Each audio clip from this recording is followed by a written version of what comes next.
Hello, everyone from a very snowy and cold United Kingdom. Hello to you. So we've got everyone here. So everybody say hello. So Ahmed, say hello Hi, to how are everybody. you? Very good, excellent. Abdi, I'm not very good at this. Excellent. I'm here. Hi, everybody. Good. Thank you.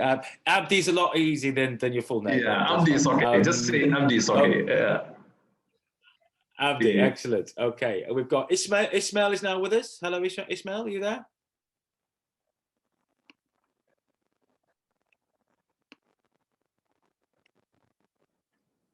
Ismail is there, I think. Can you say hello? Is your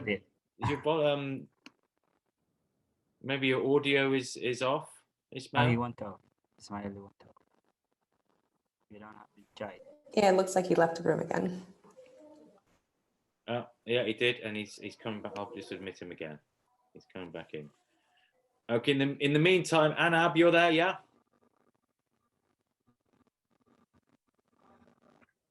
Hello, Anab.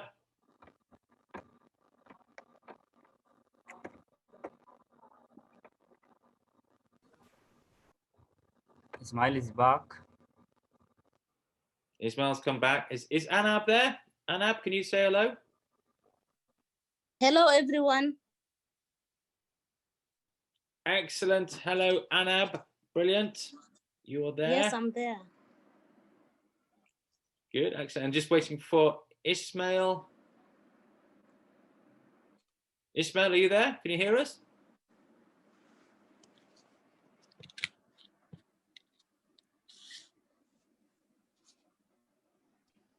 Ismail, are you there? I can hear a bit of noise in the background, so I think you're there. Can you hear us?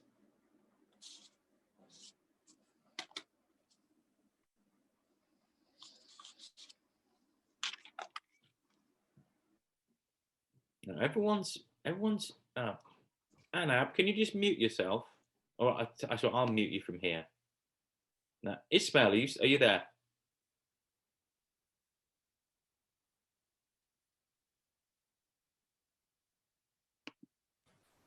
Says he can hear us. Just think it might be an issue with his mic. Okay. So right, okay. You hear me right now? Here, but yay! No, yeah, excellent, Ismail, excellent. Thank you very much. We can hear you. Okay. Brilliant. Okay, so everybody can hear me. We can hear each other, and you can also see me. So welcome to the next few days of us working through your campaigns, preventing and countering violence extremism campaigns. And as I've said, welcome from a very different environment and climate from where you are. Right now it is -3 degrees in the UK and snowing, which is white on the ground. I imagine where you are, it's very, very different. I think I would like to try and escape and get a little bit of warmth where you are. Excellent. Okay, well, as we're here, let's press on with the next few days, and I'll explain how we're going to do it and hopefully get a lot of value and maybe a bit of fun after the next few days. This is the Local Voices Project, as you all well know. I know you have been, some of you have been engaged in this project for quite a long time. Some of you are newer to it. Well, this is all part of that project, specifically looking at helping you develop your campaigns to the best of your abilities regarding your campaigns in preventing and countering violent extremism in Somalia. So this is actually a course that we regularly run. It's called Countering Extremist Narratives. It's got the numbers 960 against it because that's our project number. And this is session 1 we're doing now. And sessions are always kicked off by a lesson, as you will see, and as you'll have seen from the learning management system.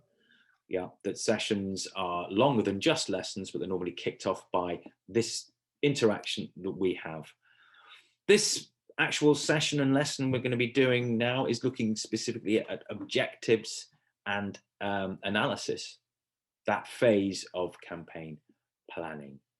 But before then, let's just do a quick technology check. We've kind of done it and we're probably okay, but a few bits of etiquette and notes.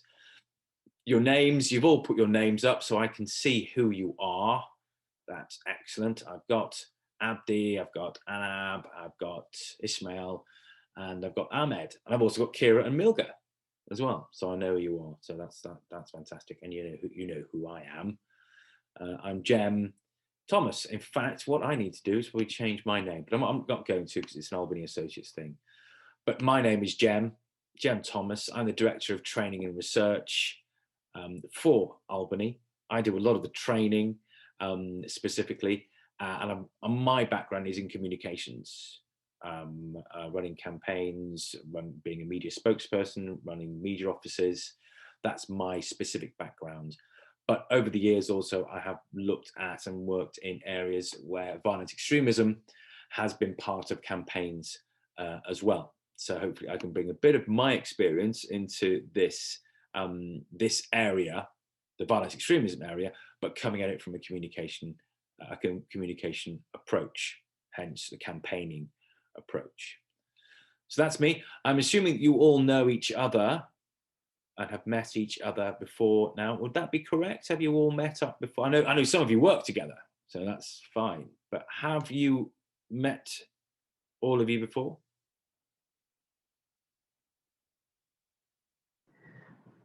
Hello. I think some of us met each other. Abdurrahman met Ismail in Hargeisa last time, and Milga. Oh, okay. Yeah. Okay. Yeah, we know each other. Okay. Anab, have you met the others? For Ahmed, Anab is new to the project. Right. Okay. Okay. Well, I'm sure you will get to meet each other. But why don't we have quick, brief introductions anyway? So, Abdi, just give us a quick, brief introduction to yourself, literally 30 seconds. Who is Abdi?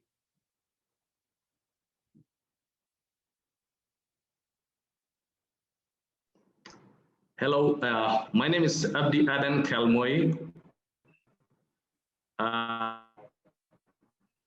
CRD.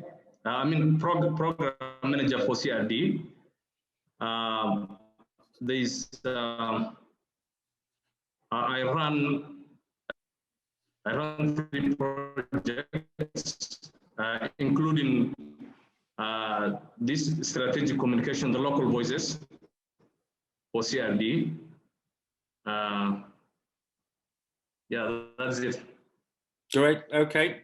Great. Thank you very much, Abdi. CRD, Stratcoms, campaigning. That's great. Yeah, you succinct to the point. Brilliant. Okay. What about Anab? Anab, you're new to the project, so why don't you just give us a quick 30 seconds. Who is Anab?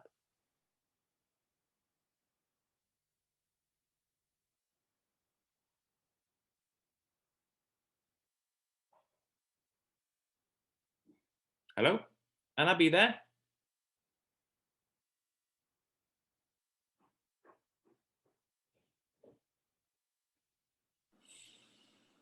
Should I say for her? Hello. Go on. Oh no, Anab's here. Hello, I'm Anab Abdullahi. I'm working as the communication officer for the local voice project at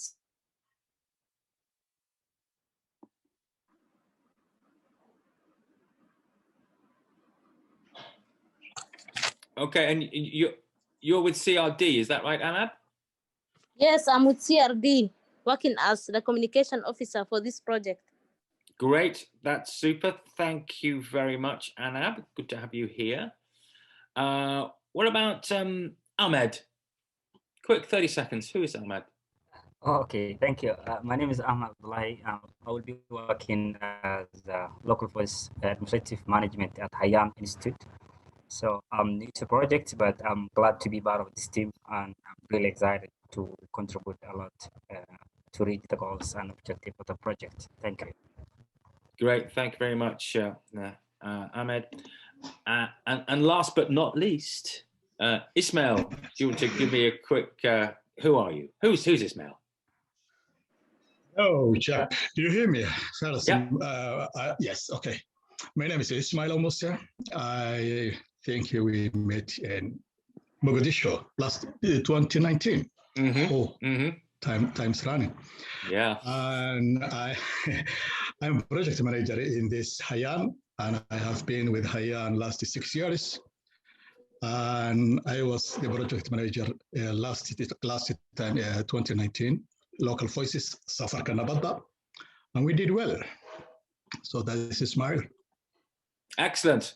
Thank you very much, Ismail. And it's good to see that we do have people who have been with the project for quite a while, and will have built up a lot of knowledge and can contribute to this what we're doing. Because obviously I'm sitting here in the United Kingdom. I've done a bit of training. I've been out to Mogadishu several times, but you have been working on the ground and know a lot of the context so much better than I do. And I will expect you to contribute to this. It's not just, Jem, Thomas talking about communication campaigning and stuff like that, but also it's you and your experience coming back, not only to me, but to the others. We want to share that knowledge, and really all I am is really facilitator of knowledge. Excellent, good. So we know each other now, fantastic.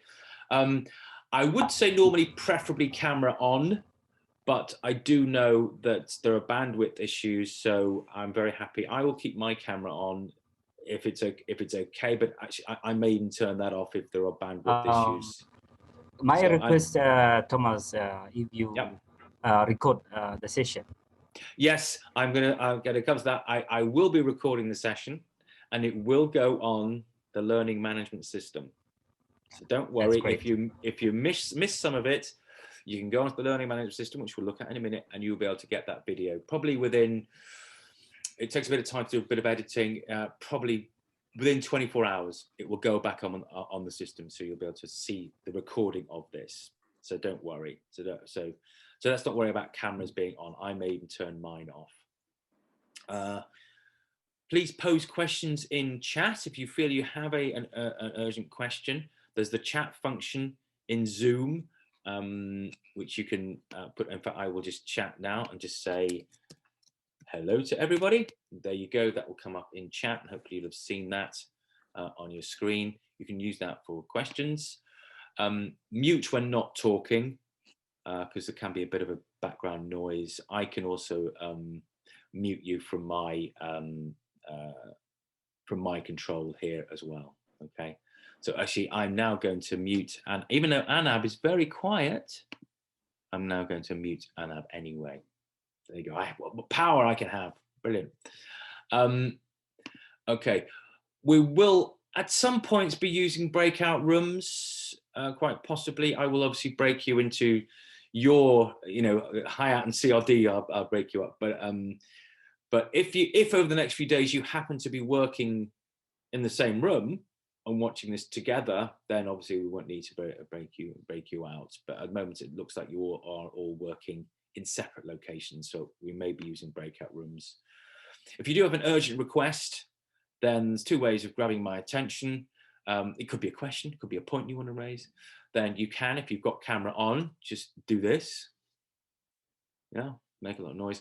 Or you can actually raise your hand digitally as well. I'm just going to find out where that is on my system, even though I'm not sure I can actually do it because I'm the actual host. But on the system, you can actually raise your hand digitally on the system as well. I think if you go to participants and click on one of your icons, you'll see how you can raise your hand, or at the bottom of the screen, there'll be instructions as well. So you can do that. Or just ask the question, say, hello, Jem, can I just say this? Or I've got a point. So please go ahead there. As I said, this will be recorded and you'll be able to get it again. So don't worry if you missed some of this. Yeah, then obviously I've said camera off if the sound is breaking up, but your cameras probably will be off in this case. Now, two other bits of technology we want to talk about as well. The training administrator asked you to log on to the learning management system, which is pretty central to what we do. I'm just going to bring up that learning management system now. So this, you should be quite familiar with this, hopefully by now. So I'm just going to bring it in. Hopefully all of you will have gone in. If I will check on the screen, you can see what power I have. I can actually see who's been on the system. So I can see there that Anab and Abdi have both gone onto the system, onto the learning management system. Yeah, but Ahmed and Ismail, if you could follow the instructions in the emails that have been sent to you by training admin, please log on to the system. You are enrolled, just follow the link, click on that, put in the username you've been given and the password, and you will have access to this system. This system is quite useful because this is where I will put the video. Yeah, the video will be put onto this system. But here it also does have, you're seeing the full view on your screen now, which is only for instructors, but you will get more and more on this system every time you log in over the next few days, because I will be putting more on. Yeah. So it is quite important you do keep going back to here. There will be handouts I will put on here. There will be assignments that I will put on here. Assignments which are meant to sort of nurture you through or work you through some of the tasks which are helping you develop your campaigns. Okay, they will be on this system. They will not be emailed to you or WhatsApp to you. They're all centrally controlled through the learning management system. So it's quite important you do go onto this system. Yeah. There will be announcements that will be made by our training admin person as well. There have been announcements already, yeah, about app workbooks. We'll talk about those in a minute. Zoom link lessons. There's Tracy Adams. She controls all that. So she will be sending things out like the next Zoom lesson is here. This is the link. Yeah. Now, this system automatically sends emails to you. Okay. However, sometimes they go in your spam folder. So please check your spam folders. Okay. But Tracy often sends direct emails herself anyway, just to make sure. Okay. So learning management system, please ensure that you log on to it. Okay. Also, we have the app library workbooks. Okay. Now, some of you, I'll just. So who hasn't here? We have Abdi. It looks like you've not downloaded your workbook yet. Yeah. So once again, the instructions were sent out. They're also on the learning management system. Yeah. Go on there and you can download it to your phone. That's the whole point of this, that instead of giving you handouts or a textbook to go along with this training, what we do is we give you an app which has all the materials in it. And in fact, yeah. Oh, let's just get this. There it is on my phone. Yeah, so you can download this, and in this app, it has all the materials which accompany this training. Okay, so everything I'm going to be talking about, we're going to be discussing and exercising, it is held on here. This is like having a book, a textbook for the training. Okay, so please go on there. As you'll notice, I can actually see this on the screen you're seeing now. This is my control. So I can see who has actually downloaded the material.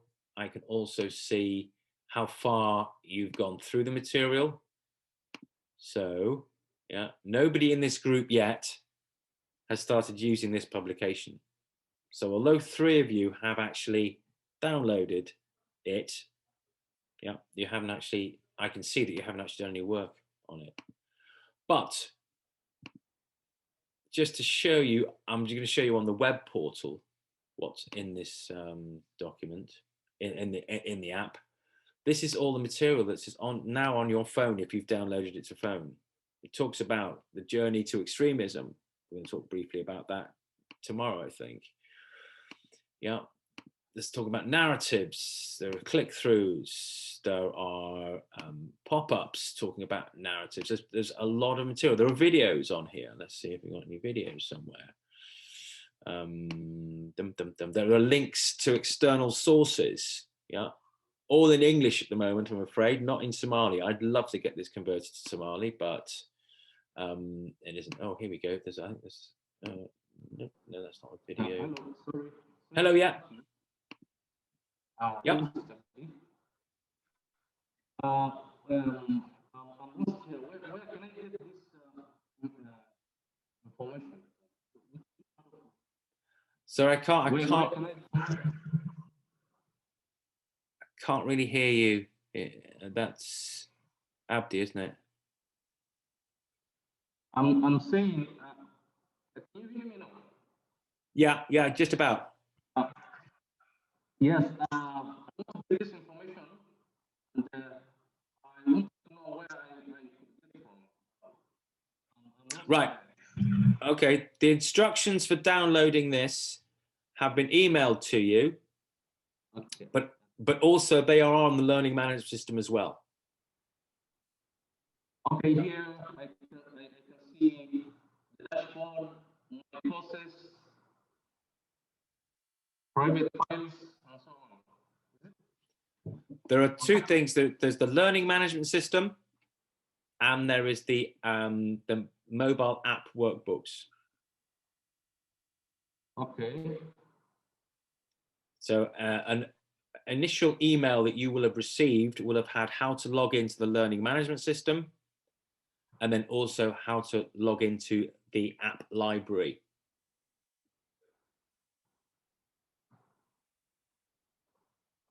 Yeah. In fact, what I can do is I'll quickly, let's have a look. Oh, here, book activation. There are the instructions as to how, if you haven't already, they are the instructions as to how to download your library, download your app, and then when you open up the app, there is a publication in there which is tackling extremist narratives. Okay, Abdi? So if you check your email, but also if you go on the LMS, that's in there as well, in announcements. Okay. So Ahmed, you've got your hand up.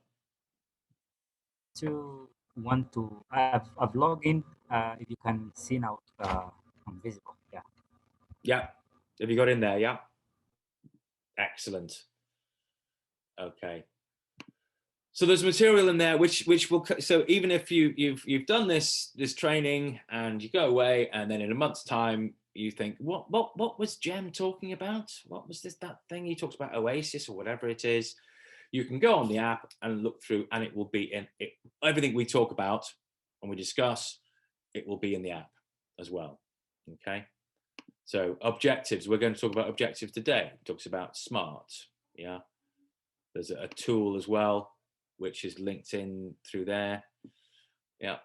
Which is on the app, but we will be talking about it as well. Okay. So, oh, my internet is unstable at the moment. Oh dear.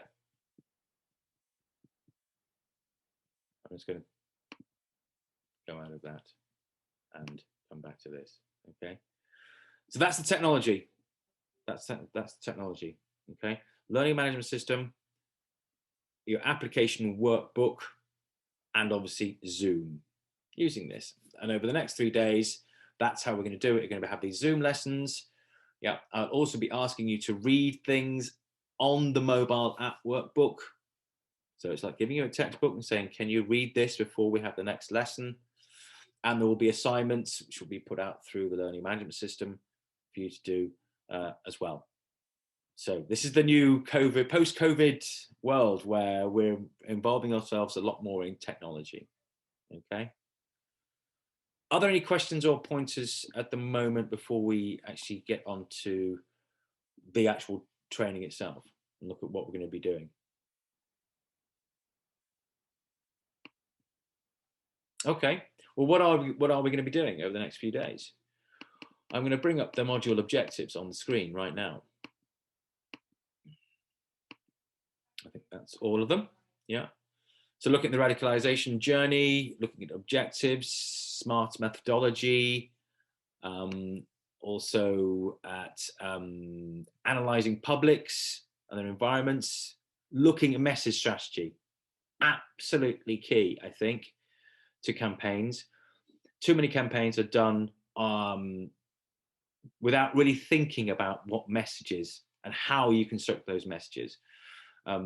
How they should be used and formulated. A lot of noise, a lot of chatter goes out in campaigns without really a basis in any message strategy. We'll be looking at that. Looking at some behavioral factors, how we can make our campaigns and our messaging more behaviorally relevant for real human beings and the way we really behave, as opposed to the way we think we behave. Looking at the tactical communications, you know, not just radio, it can be many other things, from posters, flyers, radios, discussions, street graffiti, all sorts. Okay.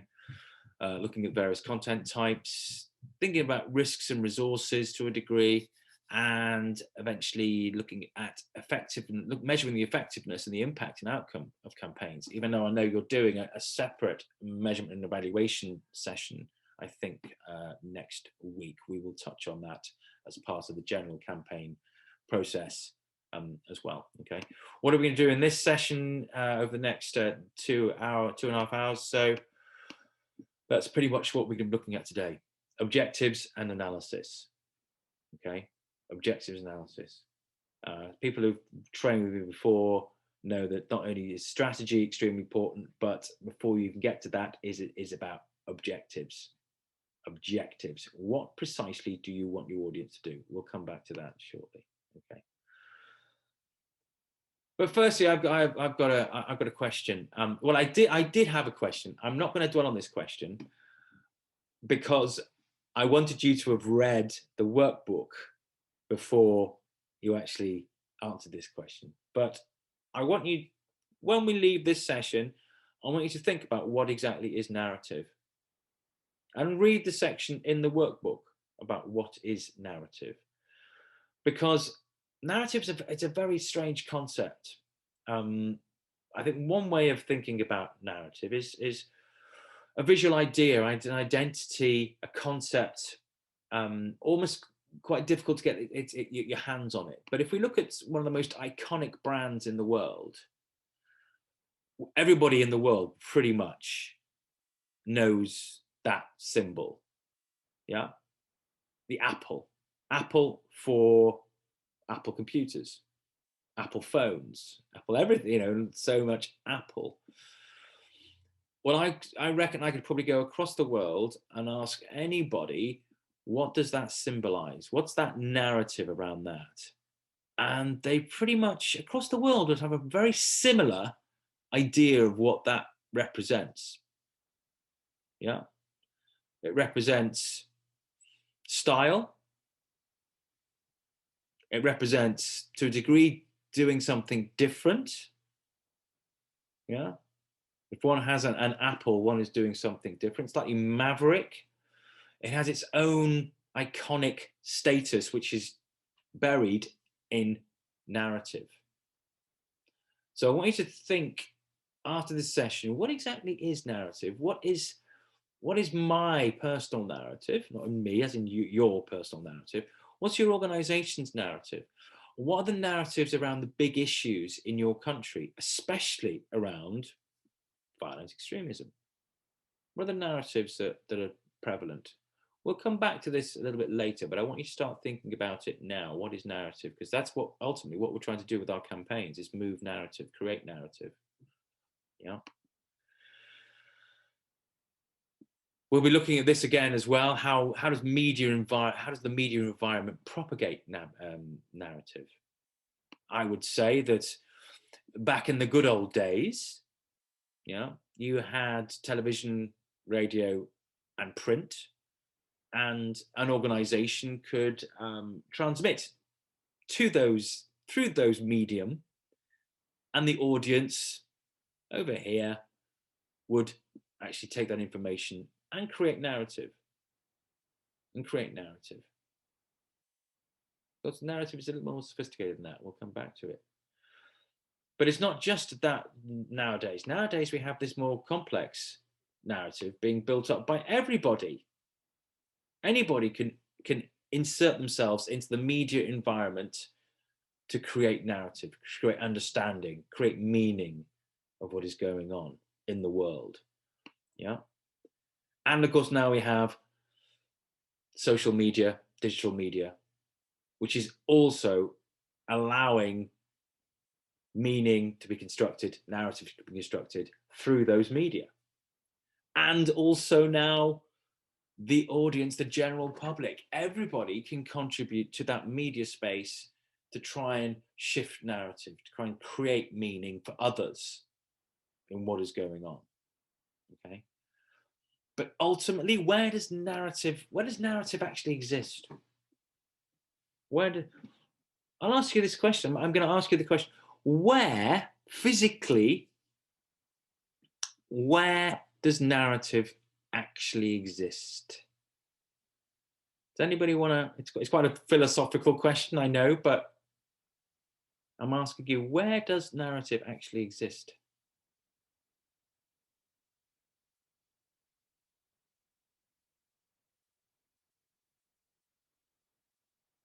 Anybody want to try and answer that philosophical question?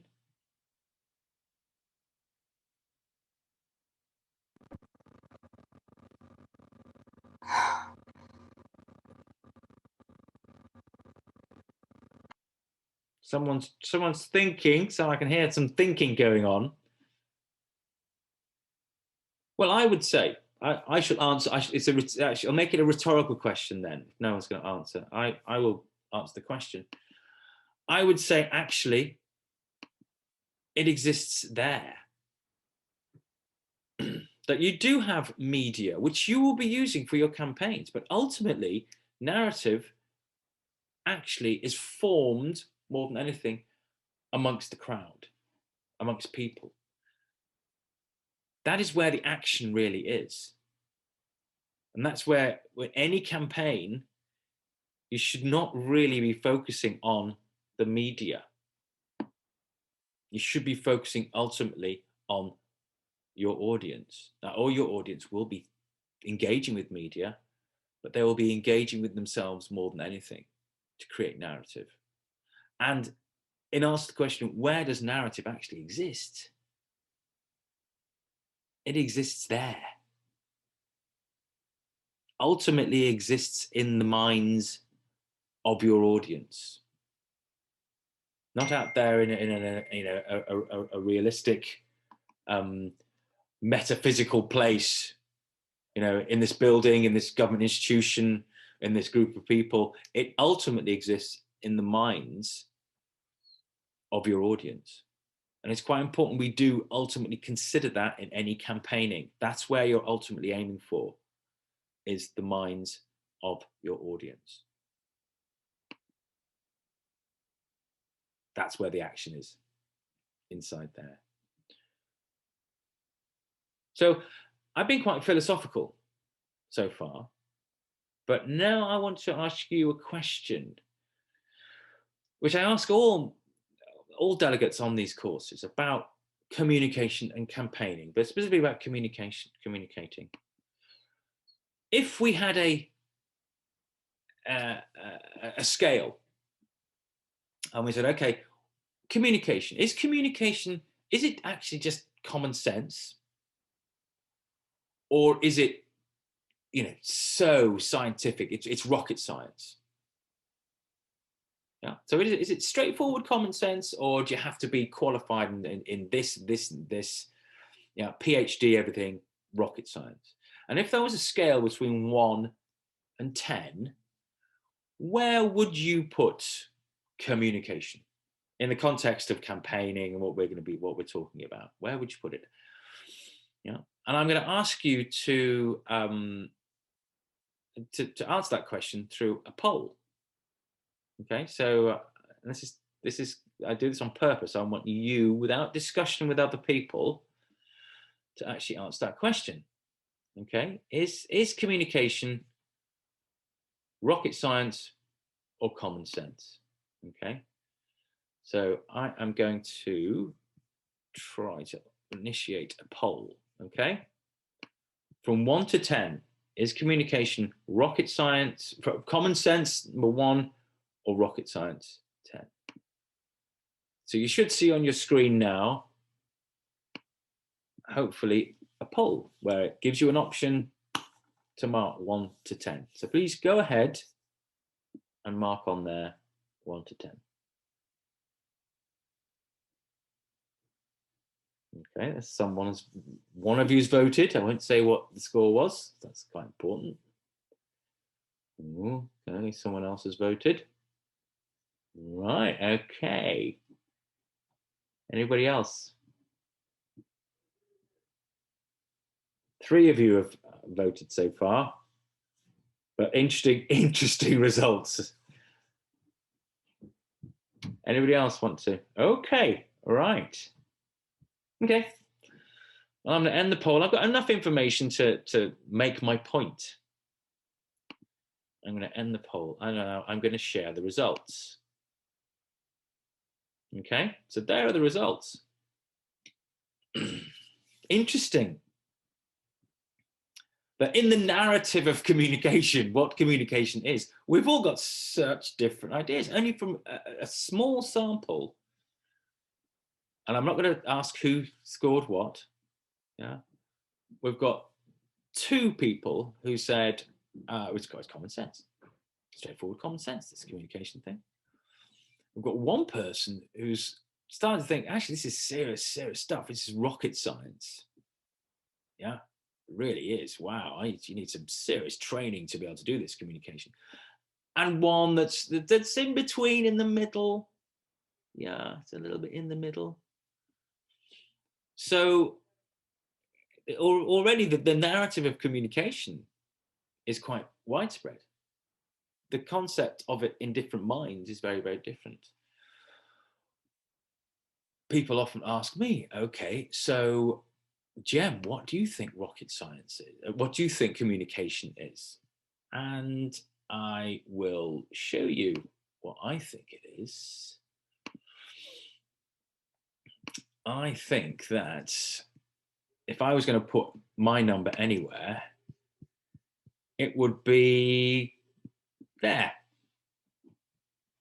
across the lot. Now I can do that because this is my poll. Yeah, I'm cheating.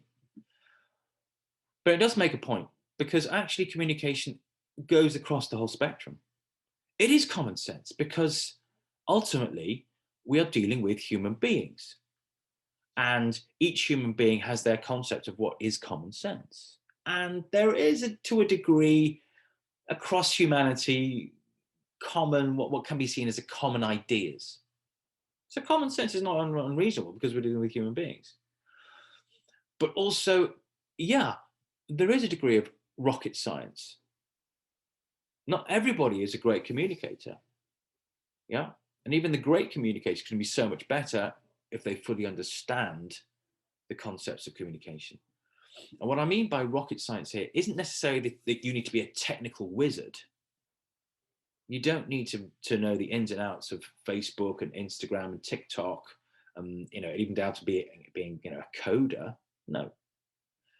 I'd say actually the rocket science bit is actually understanding human beings. So we're talking more about psychology than technology, really. That's the important element of this. because it is about human beings. Yes, we do have fancy, fantastic phones that will do this, and you can have great, technology that can do that, and SMS and WhatsApp and stuff. That's fine, but ultimately, it is about human beings. In any communication, we are talking about human beings are the common factor. Yeah, you can have a Facebook campaign, you can have a media campaign, you can have people talking in the street, communicating. Human beings are at either end of that communication. And understanding them, that's the rocket science. And we will be looking at that, at some of it, okay? So I'm just going to clear the drawing and stop sharing that poll. Now let's move on to how we do this. How do we actually involve a little bit of common sense, but also involve a little bit of rocket science in constructing our campaigns? Well, let's have a look. What we propose is something called the Oasis model. Some of you will be familiar with it. If you read the app workbook, it's covered in there in quite a lot of detail, okay? The Oasis model. This is as opposed to the SOS model. The SOS model is send out stuff, which I've seen too many campaigns do. Yeah. Oh, let's have a campaign. What does that campaign do? Oh, well, we'll do Facebook, and we'll have this, and we'll do some posters, and why don't we get so-and-so doing a dance, and we'll put that out, and we'll get some cleric that can give a lecture on peace and stuff like that. It's sending out stuff. Tactical noise is one model, not the one we want to do. The Oasis model is about having a proper framework to plan and conduct campaigns to strategic effect. Yeah, to strategic effect. So it's so far away from often the cacophony, the noise of a campaign that some people might go, oh yeah, this is really good, but not achieving anything because it hasn't had a strategic framework applied to it. So what does actually Oasis mean? This is a handout which is going to be on the LMS, yeah, which takes you through the basic format of Oasis. Oasis is a mnemonic, as in each letter in English counts for something. The O of Oasis is objectives. The A is analysis or audience insight. The S is strategy. The I, implementation. And the S is scoring or evaluation. It's scoring because it makes Oasis. Okay. We're going to be going through this over the next few days in quite a lot of detail. Yeah, in quite a lot of detail. But to start with, as I said, when we looked at these lesson modules, we're going to be looking today specifically at objectives and analysis of that Oasis framework for building any campaign, but notably countering violent extremism. Okay. If you get this bit wrong, you may produce a brilliant campaign, but it'll achieve other objectives as opposed to the ones you actually want to achieve. And I've seen that happen. People go, oh, this is a great campaign, and people are reacting to it, but they're not reacting in the way I want them to. That's because possibly you didn't define your objectives properly.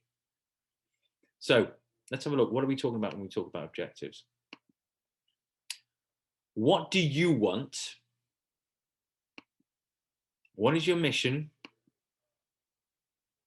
Can communications contribute to this mission? That is quite important, because some things you might want to happen in the world, communications might not actually do the trick. You might need, in the context of violent extremism, say, communications is not going to take away violent extremism. In fact, violent extremism probably will be with us, throughout humanity's history. But in dealing with violent extremism, communication is only one facet, is only one element. You will need hard legislation, hard security, hard measures So communications is only part of contributing to a mission of reducing violent extremism. But it is worthwhile asking the question, how can communications contribute to the mission? Yeah. Because if you don't know what your mission is, you can't even ask that question. Certainly can't answer it. Okay. What are your goals and aims? And specifically, looking at your publics, your people, the audience. Remember, it's all about humans. What do you want them to either, well, yeah, to a degree, have an opinion on or be aware of, but ultimately, and this is actually what I think makes the difference. Yeah, what do you want them to do? When you've run your campaign, when you've had your radio shows, when you've run a football competition in a local community, whatever it is you're running to a campaign, what do you want your audience, when they walk away, when they've heard that radio discussion, when they've listened to that cleric's sermon, when they've attended a football competition, what do you then want them to do? Do you want them to go, oh, that's really interesting. No, that cleric, fantastic, interesting.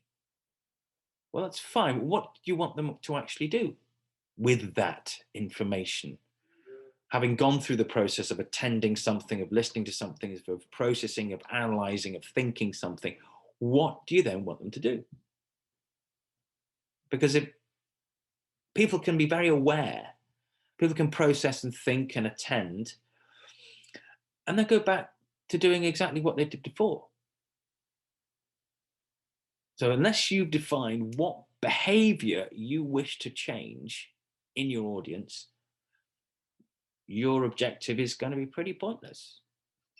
And that's why I'm always slightly wary of campaigns that say, oh, well, we want people to be aware of something. Well, yeah, people can be aware of something. You know, people across the world are aware that smoking is bad for your health. Lots of people are aware of that and still smoke. What do you want them to actually do? So just having, you know, awareness campaigns, I think is wasting a lot of energy and effort. What do you want your audience to do? And that also raises the point, it's about your audience. It's not about you. The number of times I've asked people, you know, campaign, what is the objective of your campaign? Oh, well, what we want to do is this. I don't care what you want to do. The point is, what do you want your audience to do? But often it is very egocentric. It's focused on what the campaigners want to do, as opposed to what their audience to do. It's a mindset you need to get into to run successful campaigns. What is it your audience should do, not what you do? Obviously, you need to do stuff to help them do this thing, but it needs to be defined. What do you want your audience to do? So it's a mind shift. Okay, we'll be looking at that a little bit more when we look at theory of change, and I'll have an example as well of how objectives are set specifically around that. Once again, in the app workbook, there's more on that. Okay, and there you go. Sorry, I didn't put that up. This is what, yeah, I want this public to do something. Yeah. What do you want the public to do? What do you want your audience to do? Okay. In more formal terms, which is on the handout, yeah, policy aim, yeah, what's the grand strategic idea? We want to, you know, we want peace throughout Somalia. We want, you know, all violent extremist groups to renounce violence, lay down their weapons. Well, they're big strategic policy type goals. In terms of campaigns, keep it much smaller. Yeah, when you're doing radio spots, when you're running a football competition, yeah, that those individual campaigns are not going to change the complete violent extremism narrative in Somalia, but they will contribute to it. But you still need to define, okay, my little contribution can be quite important, but I still need to define the objectives for that contribution, for this specific contribution. Okay. What will it look like if you succeed? Your contribution, not world peace, not peace throughout Somalia, your specific campaign, your contribution. What will it look like? What will success look like? You need to define these in your head so you can understand what it is you're trying to achieve. Yeah. And also, in terms of how you define them, we're going to come back to this in a minute. I'm not going to dwell too much. We're talking about how do we measure them? So even at this point in your campaign process, we're thinking, how do we measure it? Even though the scoring evaluation is at the end of the process. Yeah. This point, we're starting to think, how do we measure it? Because it's pointless having a campaign objective, which you can't measure because you'll never know whether you're achieving success or not. So it's important we do actually do that. Now, we were going to have a little discussion at this point,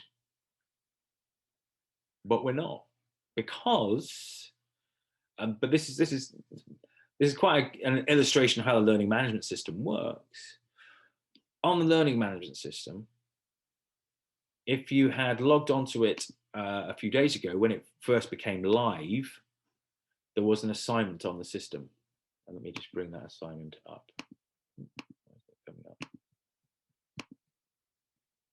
Seems to be something going on with my system here. Let me try that. There we go. On the learning management system, I did ask a question. There was an assignment to be done before we started this session. And that assignment was, let me just open it up on your screen. That assignment was, basically, in your own words, define what you want to achieve with a preventing or countering violent extremism campaign. Try to define this in terms of what you would want your audience to do. So I'd like to, at this point, to have discussed some of your ideas of what you want to do. Fortunately, in the Local Voices campaign, I think you've already been thinking about what you want to achieve in a campaign. Hopefully you have. So we don't need to discuss them at the moment. I didn't need you to necessarily answer that question. But hopefully you have, at this point, started to think, what exactly do we want to achieve? But I'm going to make you go a little bit further anyway, because wherever you are at now in the project, thinking about what you're trying to do, what you're trying to achieve, I'm going to force you to ensure that you do really get it down to in quite a lot of detail. And there are certain questions you need to ask yourself to make sure you do get that detail. What is the strategic or organizational goal that your campaign contributes to? Define it. You know, world peace is fine, but I think we could be a little bit more definitive than that. Yeah, what are you in the larger picture trying to contribute to with your campaign? Ultimately, who specifically is your campaign meant to influence? And I don't want to hear, well, the public, because the public is a huge amorphous mass of people. That's the public is anybody from this, you know, a 6-month-old baby to a 90-year-old woman. No, specifically, who is your audience meant to influence? And realistically, what do you want that audience to do once they've been engaged in your campaign? What do you want them to do? Not think or be aware of, to actually do. over what time frame is this actually achievable? How will the success of your campaign be measured? Is it actually measurable? And therefore, at this point, once you've answered those questions for yourself, then you can, in a single sentence, I would say, define your communication campaign objective, which is the one thing that will drive everything that you do after that. In the planning process, everything will be pointing towards that communication objective. Now, hopefully you've already been thinking about this, but now I'm asking you to get very, very detailed and defined in actually capturing that objective. And to that end, after this lesson, I will be asking you to do an assignment. And that assignment will be there will be a table for you to fill in. In your syndicates, so when I say syndicates, that means CRD and HIAT, okay? I want you to spend time in between today and tomorrow really filling that in, yeah? And ticking off what's called SMART. That your campaign objectives are specific, measurable, achievable, realistic, and time-bound. Okay? So I want you to really, really focus on that. The assignment itself, I'll just bring it up.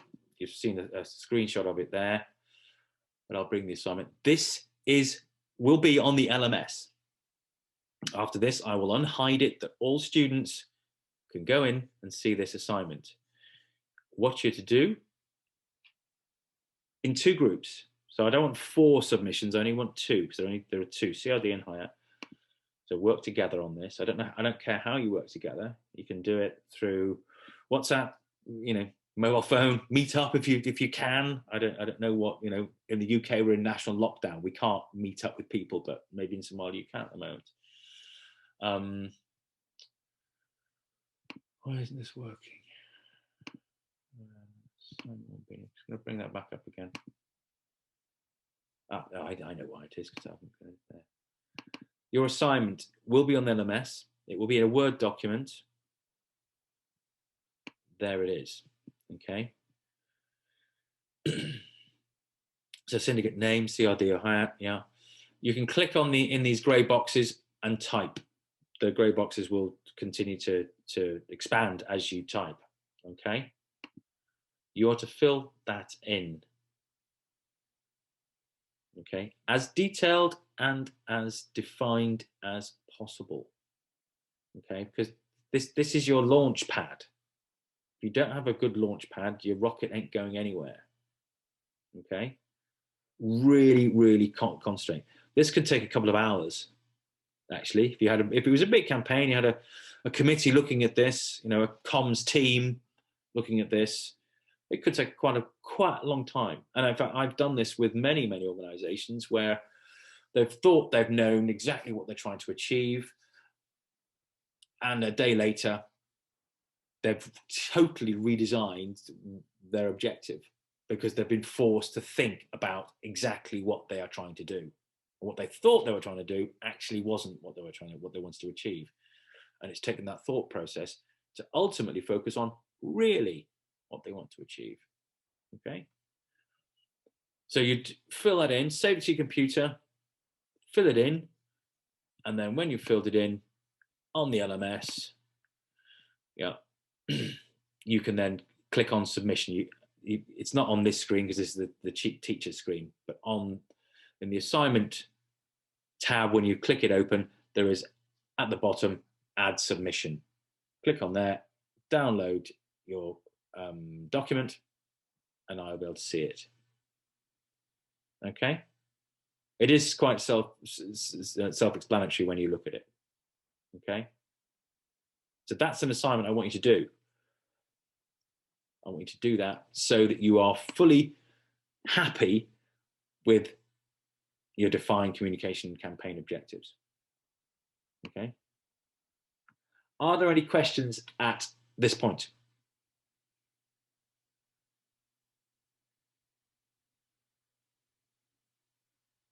Okay. Well, in that case, I don't know about you, but I could do with a cup of tea or coffee. So I am going to allow everyone to go and grab a cup of tea or coffee. Let's take 10 minutes. Okay, so it is, can you come back at 25 past the hour, please? You can keep your screen up.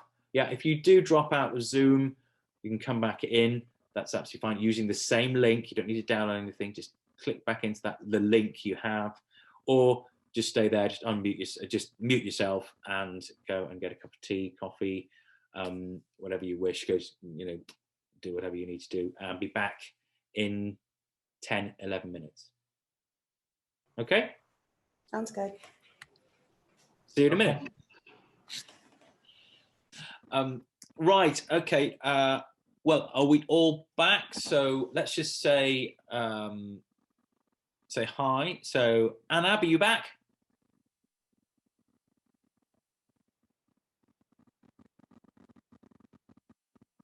I know Ahmed's back.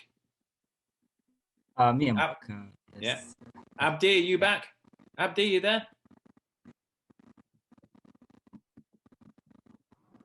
Yeah, I'm here. Great. Okay. Ismail, are you there?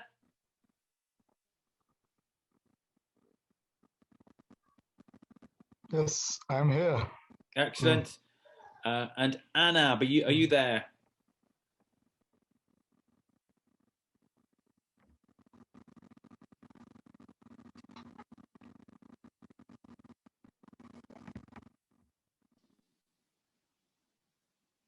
Yes. I can see Anab is yeah, excellent. Good. Everyone's there. Super. Okay. Well, I hope you've had a cup of tea, coffee, whatever, and are not refreshed. Let's press on. Get to the end of this, and then I'm going to let you to crack on with some of the assignments over the next day or so. Okay. So objectives. Hopefully, I've made my point about the importance of really defining your objectives in a very detailed and targeted way. Yeah, you'll be doing an assignment which hopefully will help you take your existing ideas about your objectives for your campaigns, and we'll be able to define them even better. Okay, that's one of your assignments. But let's now look at analysis or audience insight. As I said from the start, it's human beings. Human beings are at the heart of this. You can have all your TikToks, all your Instagrams, all your Facebooks you want in the world. Ultimately, a human being. So we need to understand that human being, and we need to understand their environment, how they exist. Yeah. So, in the formal way, which is on the sheet which you will receive, these are the sort of things you should be asking. Who's obviously the campaign aimed at? What do you want to do in terms of changed attitudes and behaviours? Well, we've looked at that in objectives, and then actually trying to understand them. Now, there's a lot of knowledge you can get from internally, from your own experience, from research, from other government data, any publicly available data, academic work, all sorts. There's loads of sources where you can get your information about your audience. In certain cases, it may be personal experience that you can bring to bear, but sometimes you may need to actually investigate and doing your own degree of research to fully understand your audience. But we'll be coming back to this later, okay? And sort of things being specific, yeah, who are these people? What do they think about a current issue? What do they think about violent extremism? What do they think about identity? What do they think about the nation? What do they think about Somalia? What do they think about their neighborhood? What do they think about crime? What are the big issues? Yeah, especially the issue you're interested in. Yeah, violent extremism in this case. Who or what influences them? Yeah, and when we look at maybe power interest matrix as well, which we'll look at as well. So there are many questions you need to start asking about your audience to really fully understand them. We'll come back to that in a bit more detail in a minute.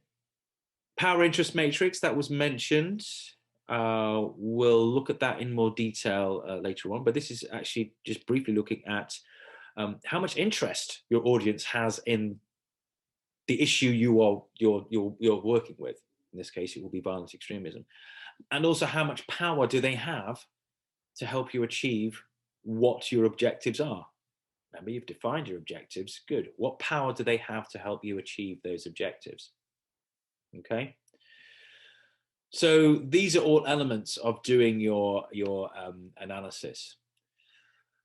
We're also going to be looking at their environment, how people exist, using something called pastel. We'll be looking at this in more detail, but pastel basically is a mnemonic as well. Each letter represents, in English, a theme, political, economic, socio-cultural, technological, environmental, and legal. We'll be looking at that shortly as well.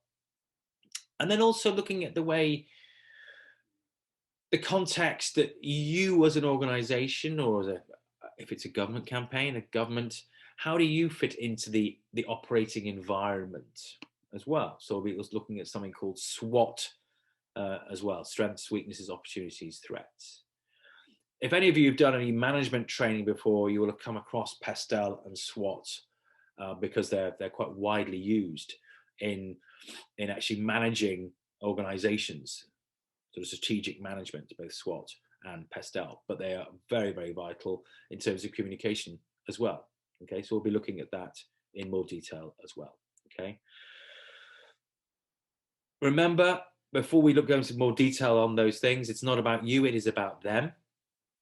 That's probably one of the key messages to take away so far. And that time is never wasted in trying to understand the audience. Because as I've said, ultimately, this is about human beings. It's not about journalists, even though they're a big part of it. It's not about TV stations. It's not about radio stations. It's not about posters. It's about human beings. Yeah. So time is never wasted in trying to understand these human beings that you're going to be engaging with in your campaign. And that's what we're going to look at now in a little bit more detail. Really, in the way we've put it in, is it's the modes of existence that we're looking at here. Yeah, the modes of existence. And what do I mean by that is, yeah, these stakeholders and publics, yeah, stakeholders being any individual or group who can affect or is affected by you achieving your objective, and publics being stakeholders who are aware in relation to what you're trying to do.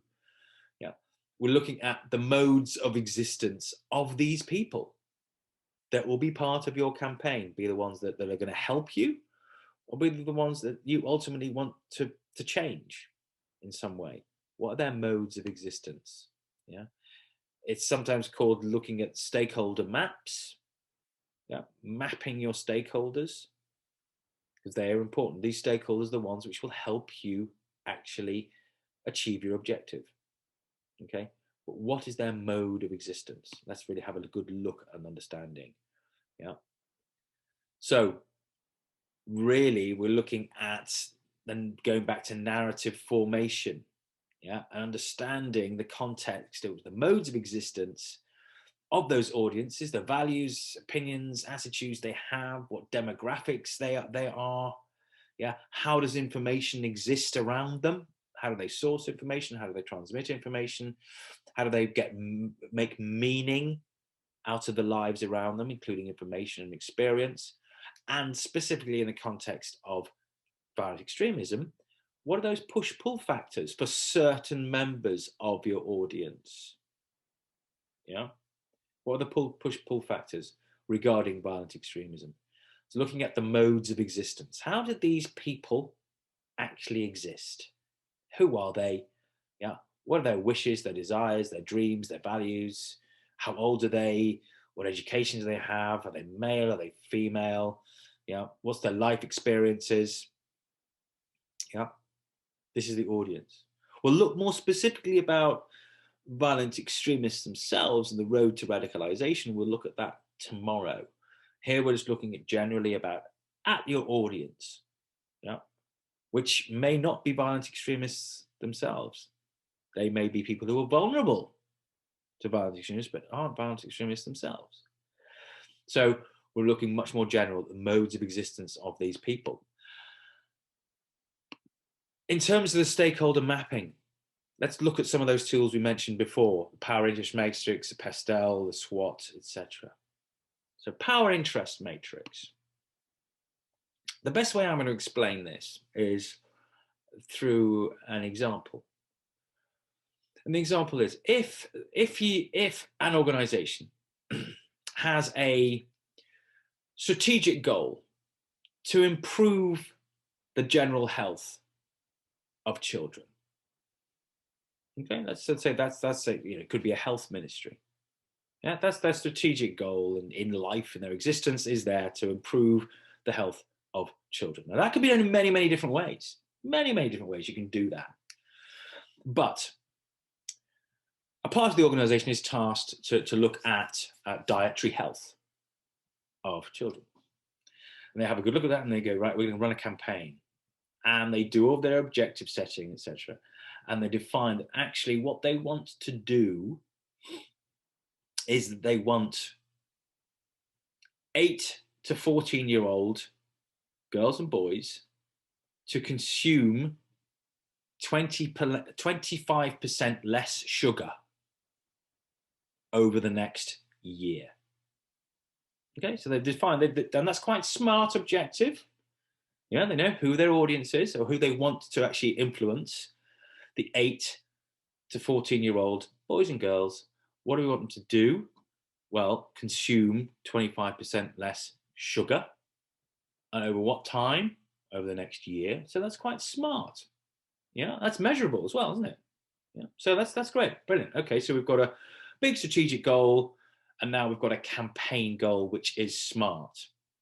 Yeah. And hopefully, if you've done the research, it's achievable as well. Yeah. In reality, you would have made sure that 25% drop is achievable. So let's assume that is our case study. Okay. Now, in terms of power interest matrix, there are many, many people. There are many stakeholders or publics who will be you can talk to, engage with in a campaign. Okay.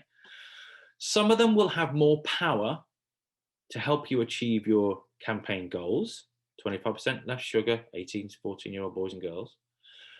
And some will be much more interested in helping you achieve your game. Or in terms of power, there will be many people who could actually prevent you from doing it as well. Okay. So there are different levels of power to help or hinder you, and different levels of interest, yeah, in what you're trying to do. Okay. Now, I'm just going to quickly go through this. If you look on the axis, there's low and there's high. Okay. There will be a certain bunch of people that you really don't need to apply much campaign effort to. Okay. People who have no power at all really to do anything about it, and probably of low interest. They could be probably late teenagers. Yeah, late teenagers. They probably haven't got much power to help you really change dietary habits of 8 to 14-year-olds. Probably not. Maybe a little bit of power. Maybe peer influencing. Maybe interest. Do teenagers have any interest in helping you with the dietary habits of 18 to 14-year-olds? I don't think so. So I'm not going to apply much effort to those as a public or stakeholder. You do have some who are highly interested in what you're doing, yeah, but may not have much power in doing so. General public might be interested in general health issues, but the general public might not actually have much power in actually helping you do it. Yeah. So yeah, keep them informed though. You will have some who will have high power, but no interest whatsoever in helping you. Yeah. Now, before I look at that, yeah, okay, high power. The ones I'm really interested in are these key players, the ones that have a lot of power in helping me achieve my goal of 18 to 14-year-olds, 25% less sugar over a year. And they are very interested in helping me do it. Now, 18 to 14-year-old boys and girls, where do you think they fit on that spectrum in those boxes? It's a question to you. In the case study we're talking about, where do 18 to 14-year-olds actually sit?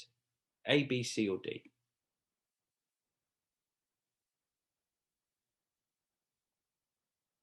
You can put it in chat, or you can tell me what you think.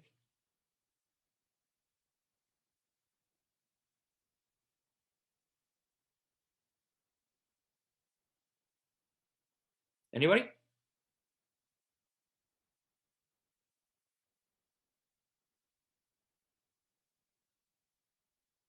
No?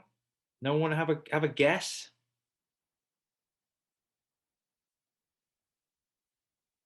B, okay. Ismail's going B. Okay.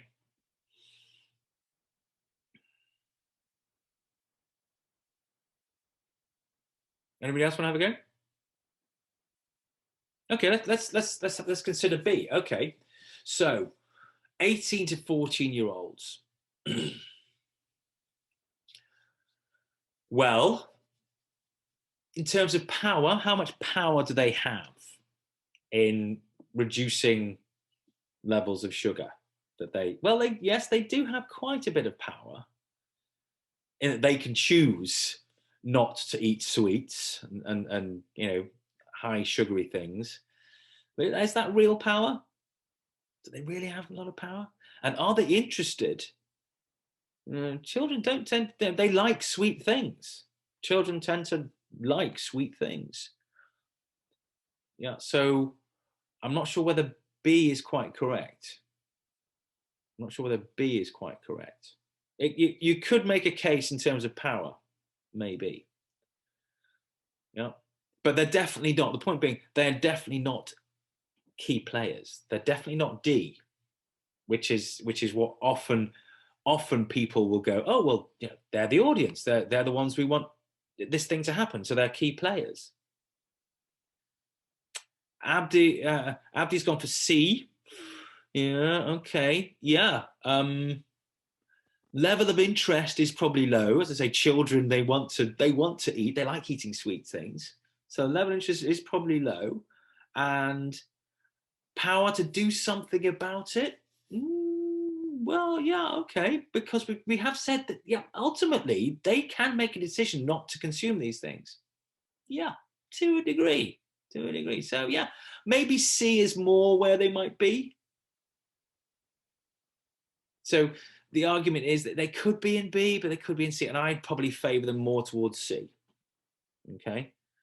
I don't think they're in A because obviously they are they're ultimately who we want to affect. So you're not going to have completely minimal effort against these people, against the young 18 to 14-year-olds. But no one's gone for D. We've got B and C. No one's gone for D. Okay, so who then? Because there have got to be key players in this campaign. There have got to be people we've got to focus on to engage with. So if the 18 to 14-year-old boys and girls are not in the D box, high power, high interest, then who is? Who are the key players in this campaign to reduce sugar intake of 18 to 14-year-old boys and girls over a year? Who are the people who are going to be in that box, that D box? Family. Say again? Family. Family. Okay, family. A little bit more specific than family. Parents. Okay. Yeah. Right. Ismail's gone parents. Okay, so Ahmed said family. Yeah. A bit more specific. Parents. Yeah. Can we be even more specific?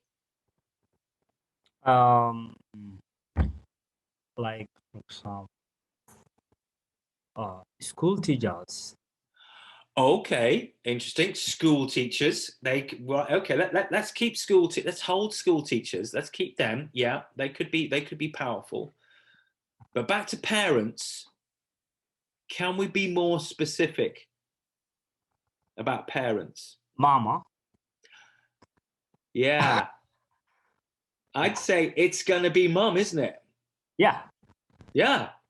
So we've gone from family to parents to actually it's mum. It's mum. Yeah. It's the mothers. That they are probably the key players because they're the ones that tend to be what we call like gatekeepers on what children tend to eat. Yeah. Okay. Children they'll still go out and they'll be with their friends and maybe find sweets or sweet stuff or whatever. But parents and specifically mothers, culturally across the world, mothers tend to be in charge of diets of their young.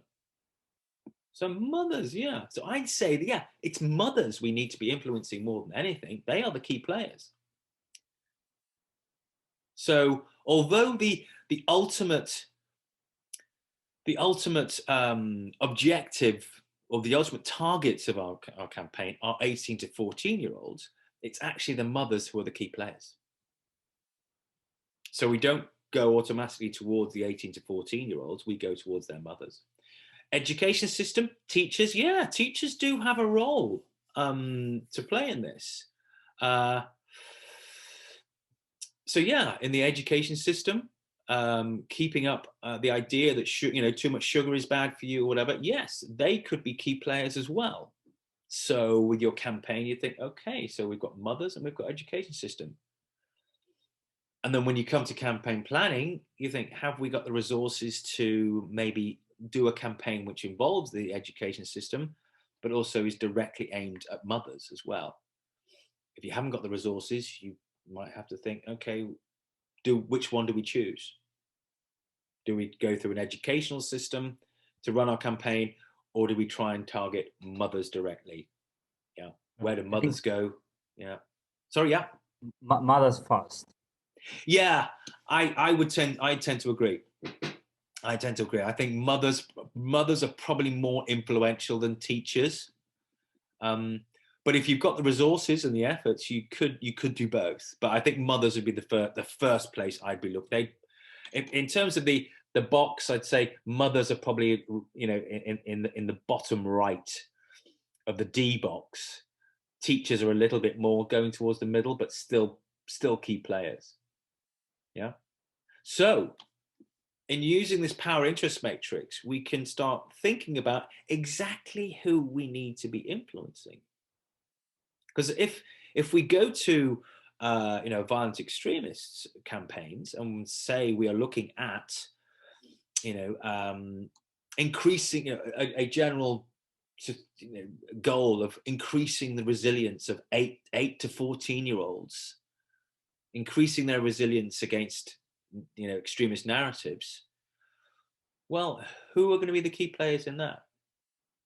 I'm not saying there's an answer there, but who are the key players? Well, I'd say the parents are still pretty important at 8 to 14-year-olds. You might need to engage directly with the 18 to 14-year-olds in this case as well, and the education system. But it's just worthwhile going through the power interest matrix to make sure you do have all those stakeholders in the right box, which then define how much effort you should put towards them. Yeah.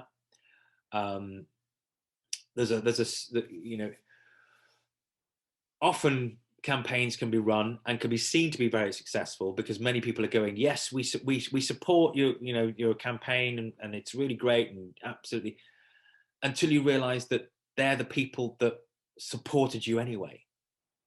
Yeah.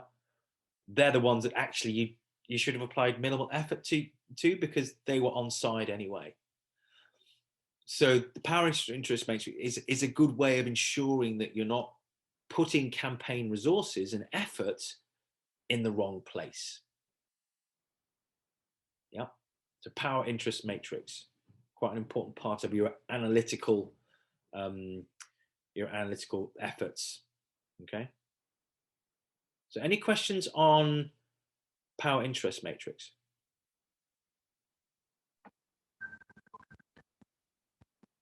I think it's quite clear, but I was kind of questioning if you draw did example from the early example you has mentioned in a specific on the counter-violent extremism example of using power matrix interest. Can you do that? Yeah. Okay, let's think about the context. And this is what I'm going to be expecting you to be doing. Yeah, absolutely. Yeah. Let's think of a specific CVE example. Okay, well, yeah, the resilience. 18 to 14-year-olds. Let's stick with, or 18 to 14-year-olds.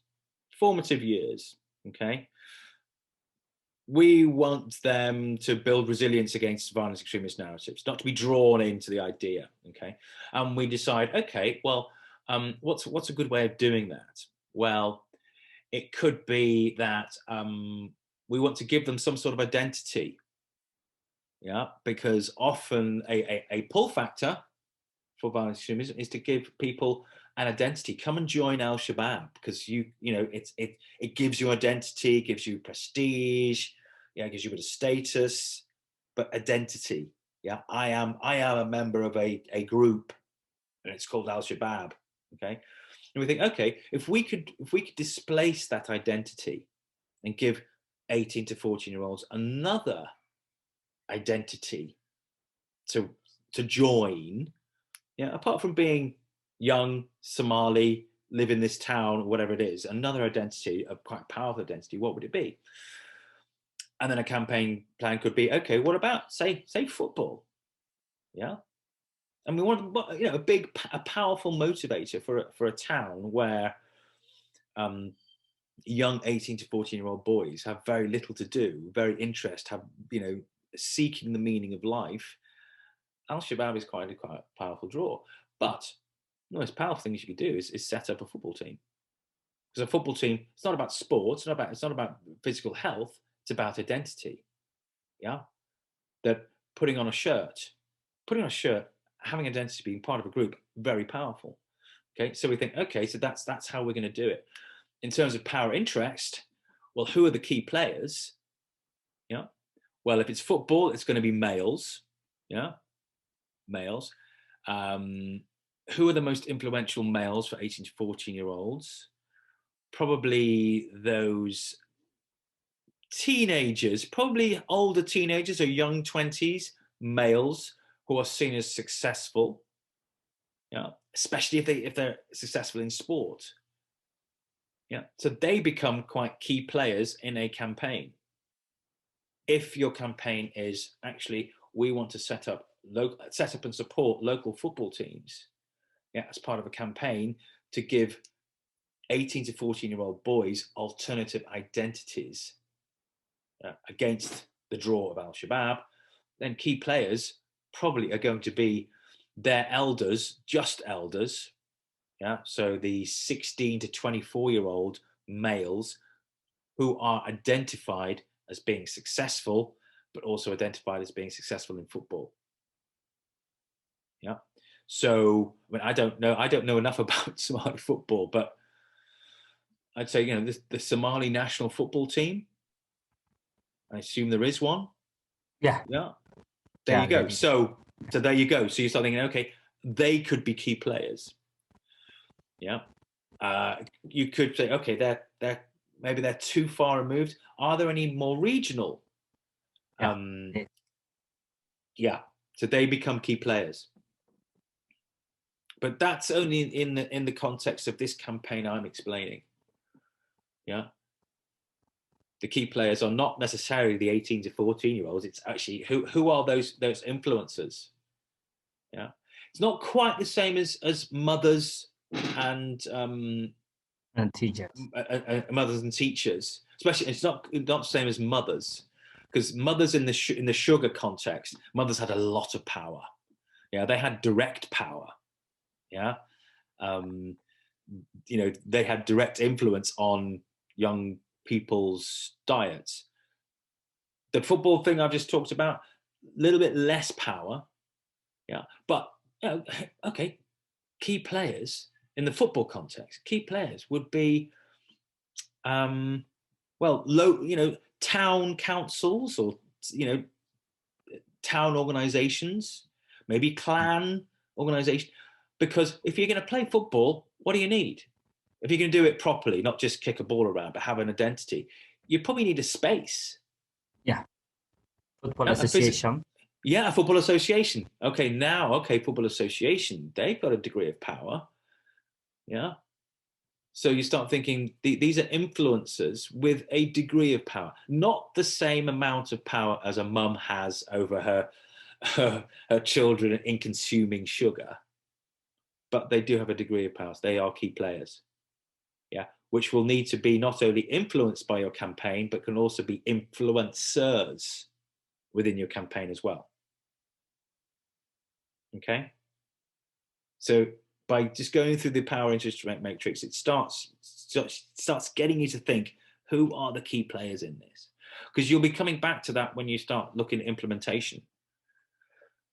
Yeah, because let's say you said the Somali national football team. We need to get them engaged because it's quite a big campaign. Well, they are third-party endorsers. Yeah, and you know, you need to actually plan how you would engage them. First, you need to get their agreement. Yeah, so you'll come back to, once you've identified key players and influencers, you'll come back to the implementation planning and say, okay, I think you know, the Somali national football team are really key to this. How do I now look at implementing them as part of my campaign? Okay.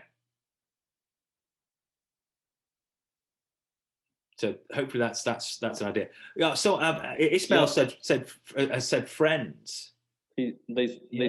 Hello. Hello. Yeah. There's a point I wanted to raise. Go ahead. Okay. In Somalia, I think things are bigger than that. It is more of religious issues.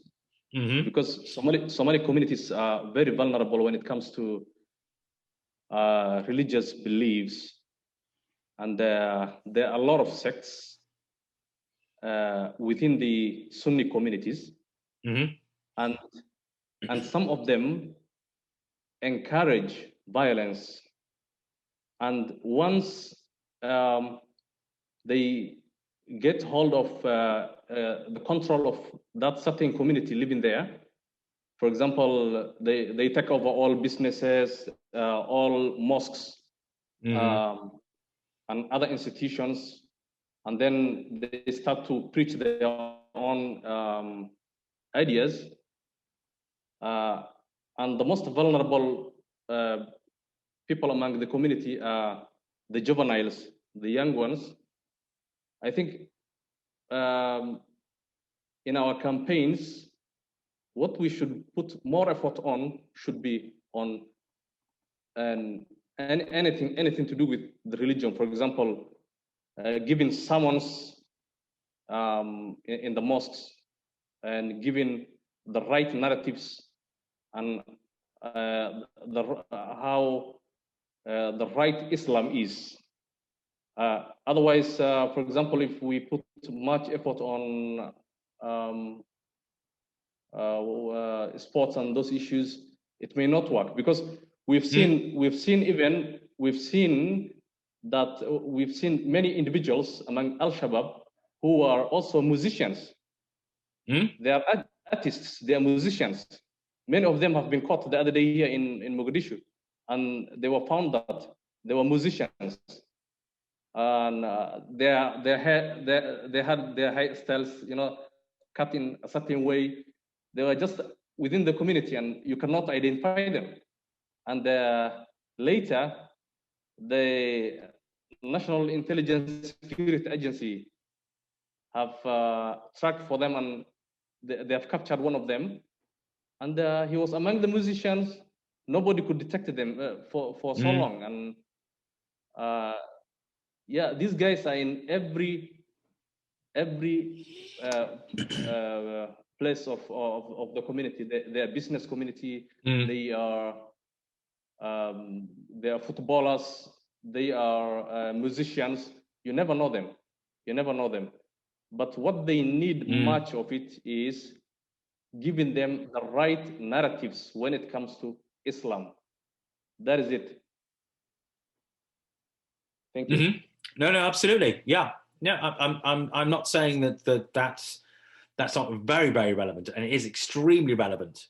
I use the football example. Just it was nothing more than that. Absolutely. But I think identity is quite important for any human being. And when you say the right narratives in Islam, I think maybe it's a consideration around how do people identify, as in what identity does it give them, the right narratives of Islam? Yeah. So I think there is a correlation slightly between the example of football and religion, even though I wouldn't conflate them at all. There is, in terms of the identity element, I think there is something you could look at in terms of a campaign. Yeah.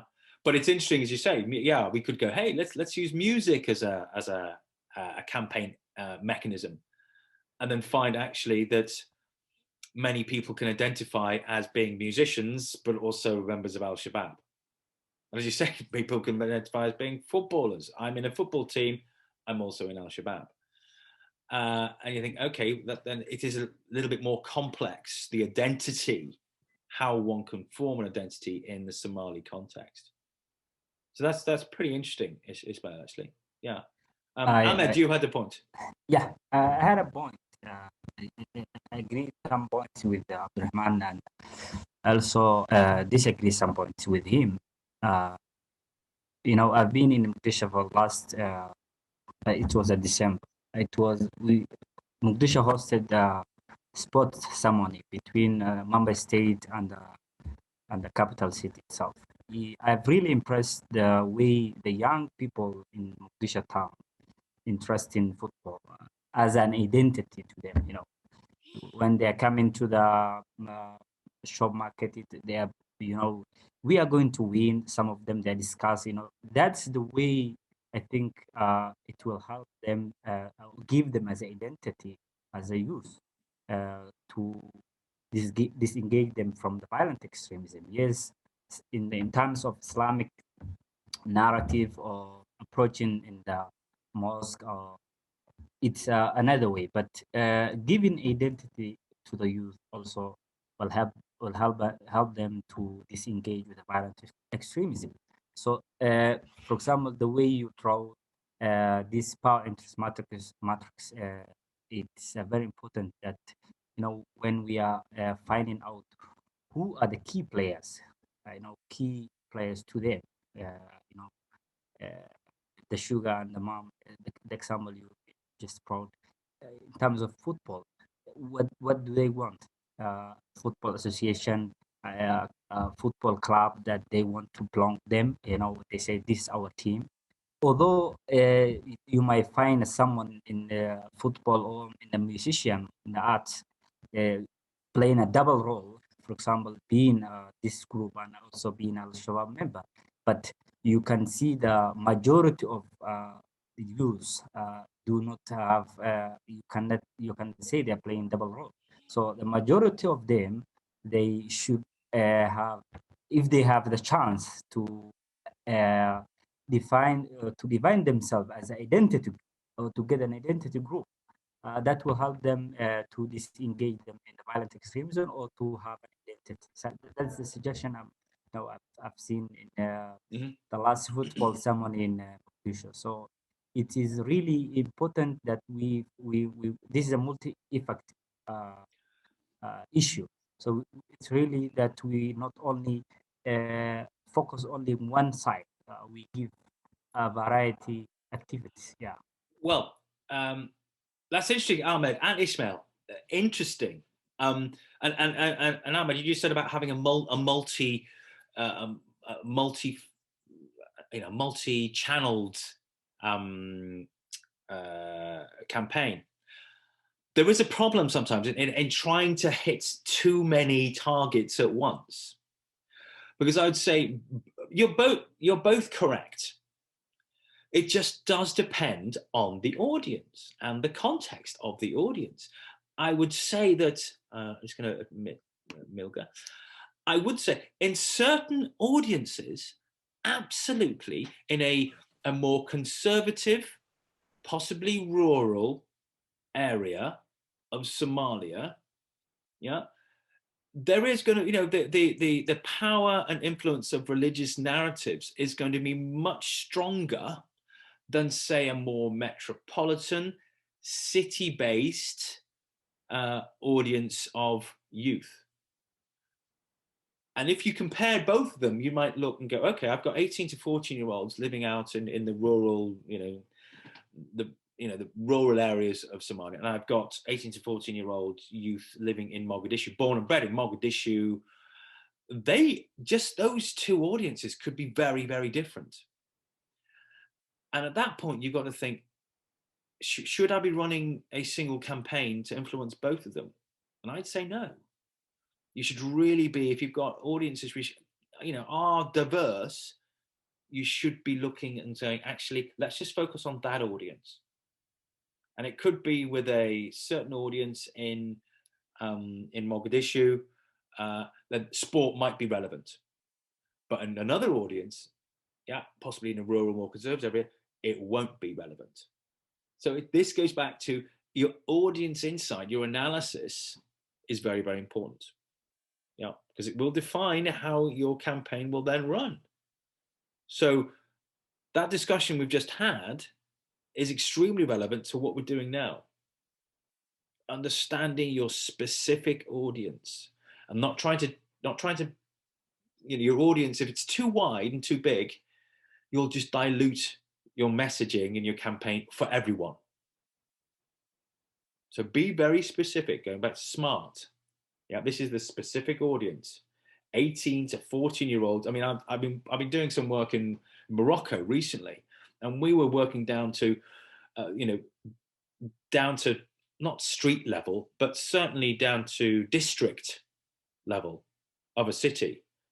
That actually we weren't even doing a campaign across a city. We'd be doing it in terms of a district in a city.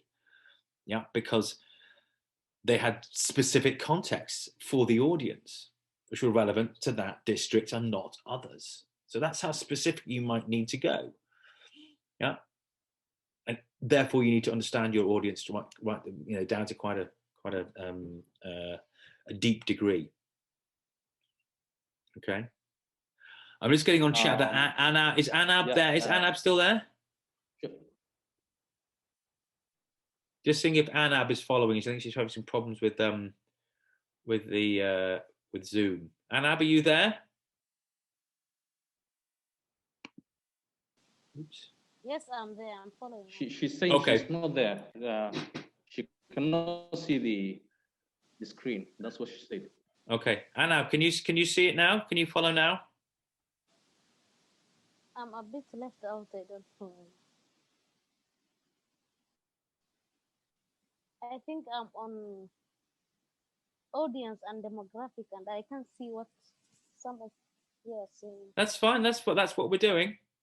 That's what we're doing. So you're in the right spot. But don't worry, because it's being recorded, so you can have a look at it. Maybe later tonight or tomorrow it'll come back up, and you can watch the whole thing. Okay. Okay. Let's press on, because this discussion about fully understanding the audience is very relevant, and goes back to what Ahmed and Ismail have been talking about. Religious narratives more powerful, or is it a more metropolitan, less conservative group of people? Well, we need to fully understand the audience and the context the environment within which they live, their modes of existence. And this is where we can start looking at Pestel. Yeah, and Pestel's political, economic, sociocultural, technological, environmental, and legal. And in fact, some of these are more important in the Somali context than others. Yeah, let's have a quick look at them. Okay, politics. Yeah, to what degree do politics affect the audience? Yeah, there's a lot of text on that screen. I don't expect you to read it all. Yeah, it'll be in the recording. I'm pretty sure it's in the handout, the workbook anyway. Yeah. Local government, regional government, does it have a power? Yeah. Do people look to local government and respect local government or not? Yeah. The influence of institutions. Yeah. The clan system. Yeah. That's something to really consider, isn't it? It's not something I would consider in the UK, but the clan system, yeah, as a political power, very important, and in a way that I would never understand. But wow, in Somalia, it is very, very important. We need to understand how that affects our audience, how our audience works with, defining meaning in their mode of existence within the confines and constructs of local politics. Participation in decision making. How much agency does the average 24-year-old female have in Mogadishu, in Baidoa, in Garowe? Do they feel empowered or not? That will have an influence in how they see themselves, how they position themselves. Yeah. So politics is a factor, be it secular politics, yeah, or not. Say the clan system in Somalia. I think that's very, very powerful. You need to actually take that into account in terms of your audience, looking at it through audience's eyes. Yeah. So politics, we need to take that into account. Economics as well. Yeah, I mean, economics. I suppose we do need to take into account economics, especially in the violent extremist context, because as far as I could see, Al-Shabaab does have an economic power. Yeah, come and join Al-Shabaab, and we'll give you a job, effectively. Yeah. So okay, so the economic circumstances of your audience, they're quite important. Yeah. So just by giving someone a football shirt, does that counter the draw of Al-Shabaab? They'd actually pay me to do stuff. They give me a job. Yeah. So understanding the economic dynamics of our audience and how they live, very important. Yeah, both in short term, in long term. Yeah. Economics also, economics in terms of, it's not about giving people jobs. It's about giving people meaning and identity. Yeah. Some people identify themselves as Somali. Some people identify themselves as living in a certain place. Some people might identify themselves as being in Al-Shabaab. Some people might identify themselves as being a farmer. That's my identity. I'm a proud farmer. I'm a proud Somali farmer.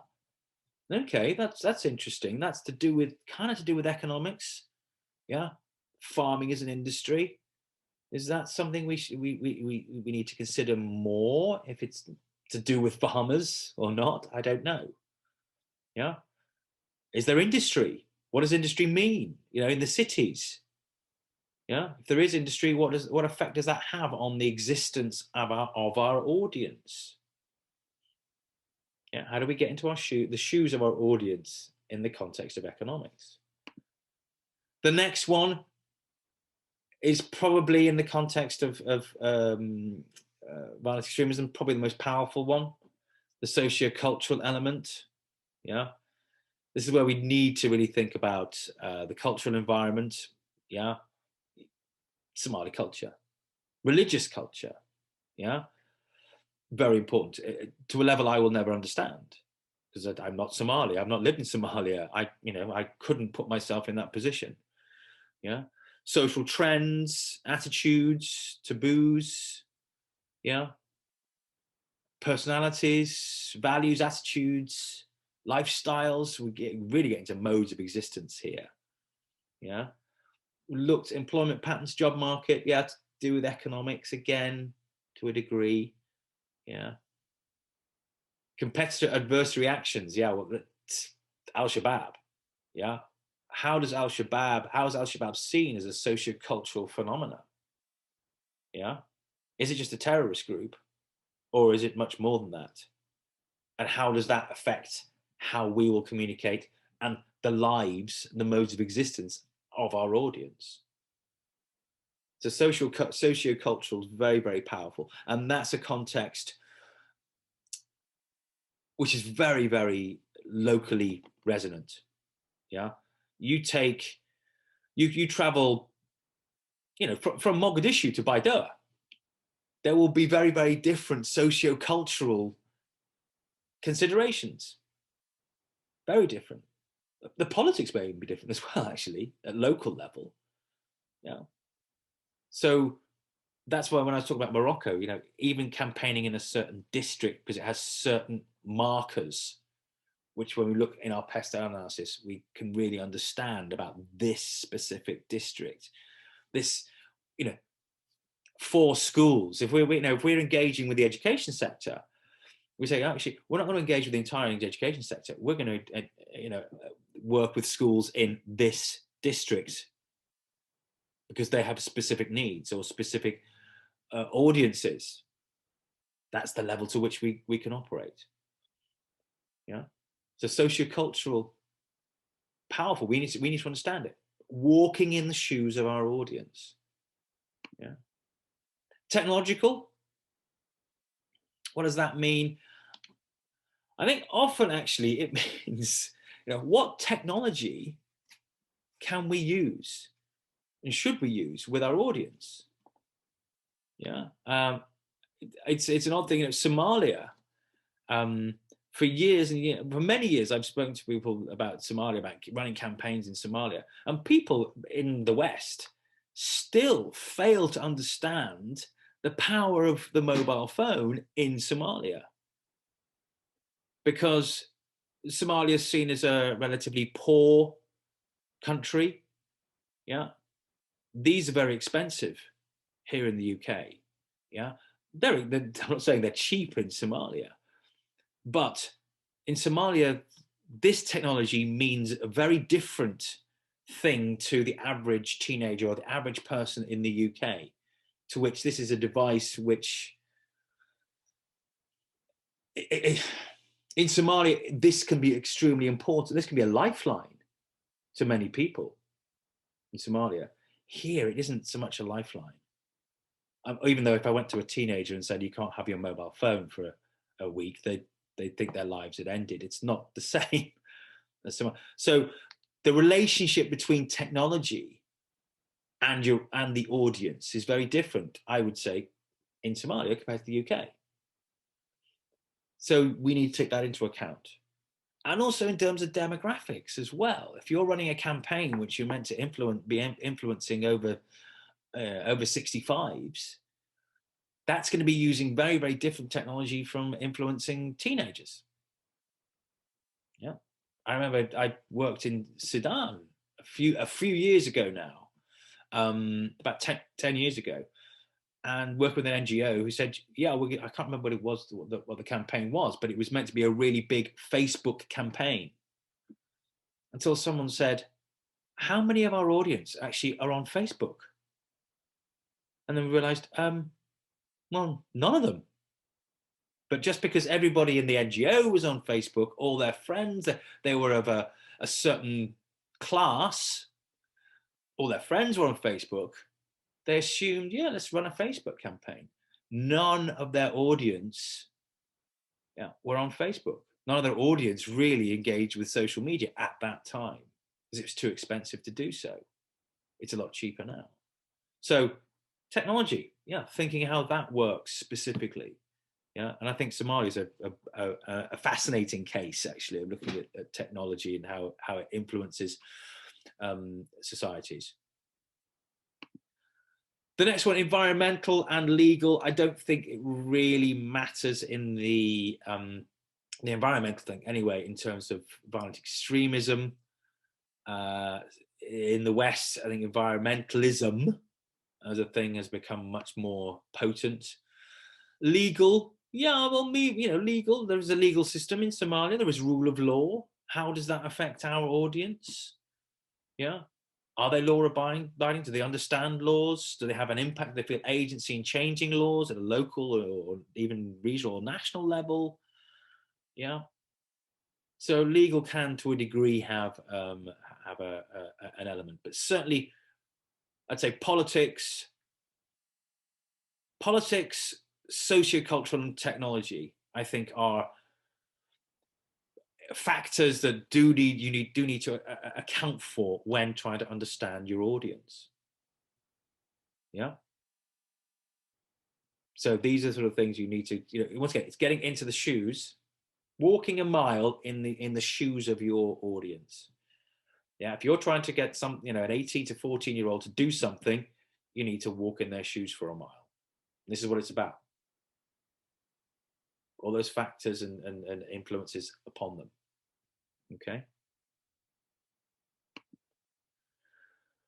Also SWOT as well. Sorry, are there any questions about or comments about Pestel or analysis?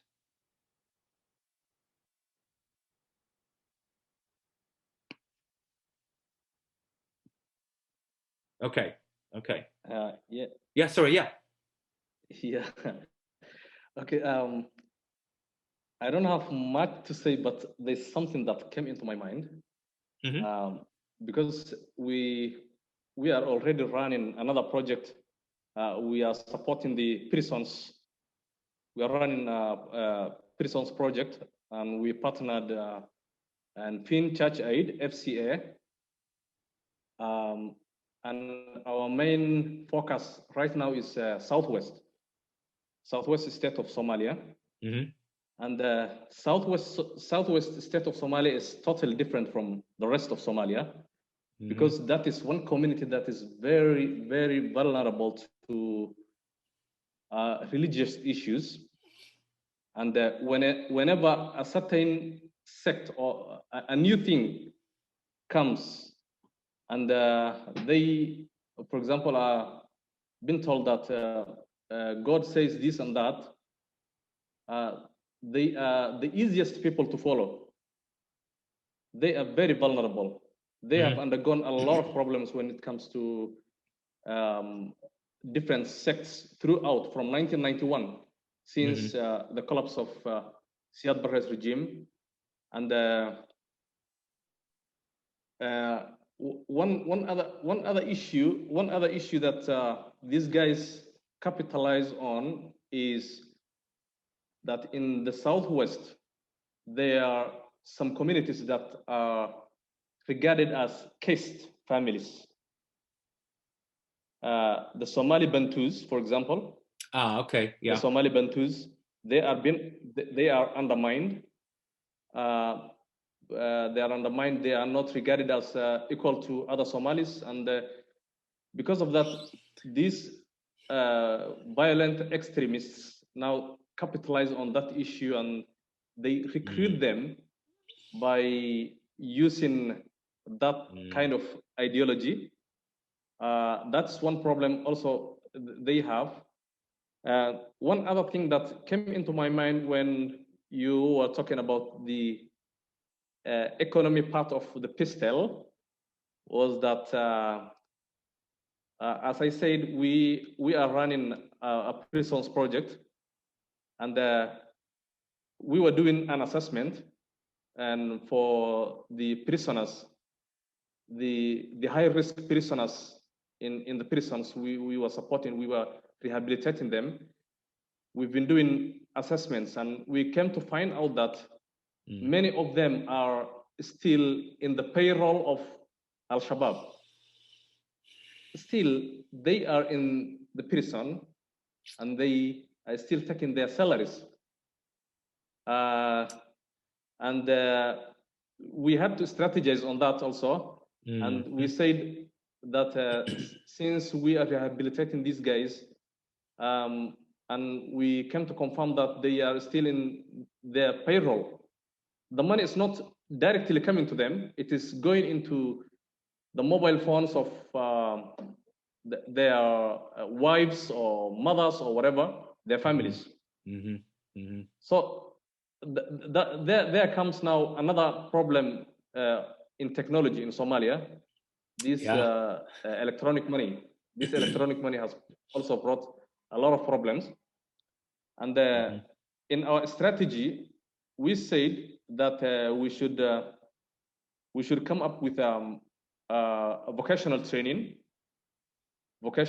where we give them skills so that these ex-prisoners later will become autonomous and they can work for themselves. And later, after prison and after rehabilitation, they will have skills to get their income later. So that was one of our strategies. So I also wanted to encourage in our campaign planning whether we can do something that will create educational, economical income for the community also. Could be nice to be complemented into the project. Yeah. Thank you, Abdi. Yeah. That sounds quite a tough assignment, really. When you do have that huge, the economic element of Pestel is so powerful from Al-Shabaab side, very powerful. And yeah, I get it totally about the problems of electronic money. I've seen that myself firsthand in Somalia. Yeah, I mean, it's a very usual thing to provide vocational training such that people can eventually leave prisons, and whatever money they get from Al-Shabaab, it can be then replaced by other training, other income. The problem is, of course, you can train people all you want, but unless there are jobs for them to go and do those skills, then we have a problem. So you think, okay, what is the campaign here? What is the campaign? If you're going to run a campaign, and I am just, this is off the top of my head, I'd say a big supporting campaign with that would be actually your campaign would be aimed at business, local and regional business, to encourage them to use this through flow of talented, vocationally trained people. So that could be actually a major part of a campaign which supplements or adds to the strategy that you're already doing. And that's just me off the top of my head. I'd also say alongside that, even though this would be probably more difficult, is of course, you'd have to toy with this, but the idea that being paid by Al-Shabaab is blood money. Yeah, that actually this money you're being paid for taking lives, or some sort of campaign around that is possible. You've got to be very, very effective campaign to persuade someone to tell their wives and family, don't take the money because it's dirty money. But alongside many other things, yeah. So if you did a campaign to encourage business to employ ex-prisoners, yeah, and it worked and they started being employed, and then you also had a campaign to encourage families of ex-prisoners to turn away dirty money, then you might have several things coming together to produce a strategic effect. Yeah.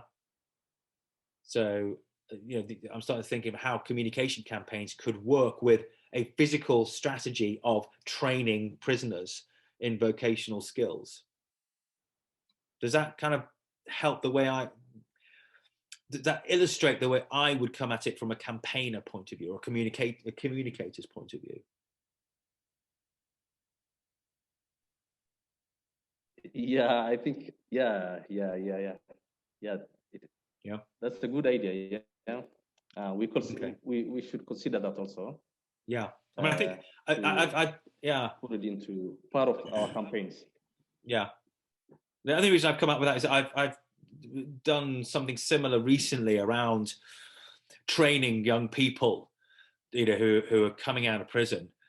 And a lot of work's been put into training up people, but they have just come out and not be able to get jobs, regardless of how well they're trained, because the jobs are not there. So then we did actually, it's a different context, different country. The campaign we chose was actually, let's get local business to employ these people, even on on minimal wage, and the campaign did actually take off. And was, and the whole strategy was much more effective for the fact that there was really good training being provided. But on the other side, when they came out, local businesses were much more likely to take on these guys, which they were mostly guys. Super. Okay. And also we've got Ahmed, you've got your hand up. Yeah, I just want to add what Abdurrahman said. In terms of pestle analysis for economic, it's very complicated. For example, you might find Al-Shabaab revenue collection taxes from the business group, and also government also collecting revenue from the business group.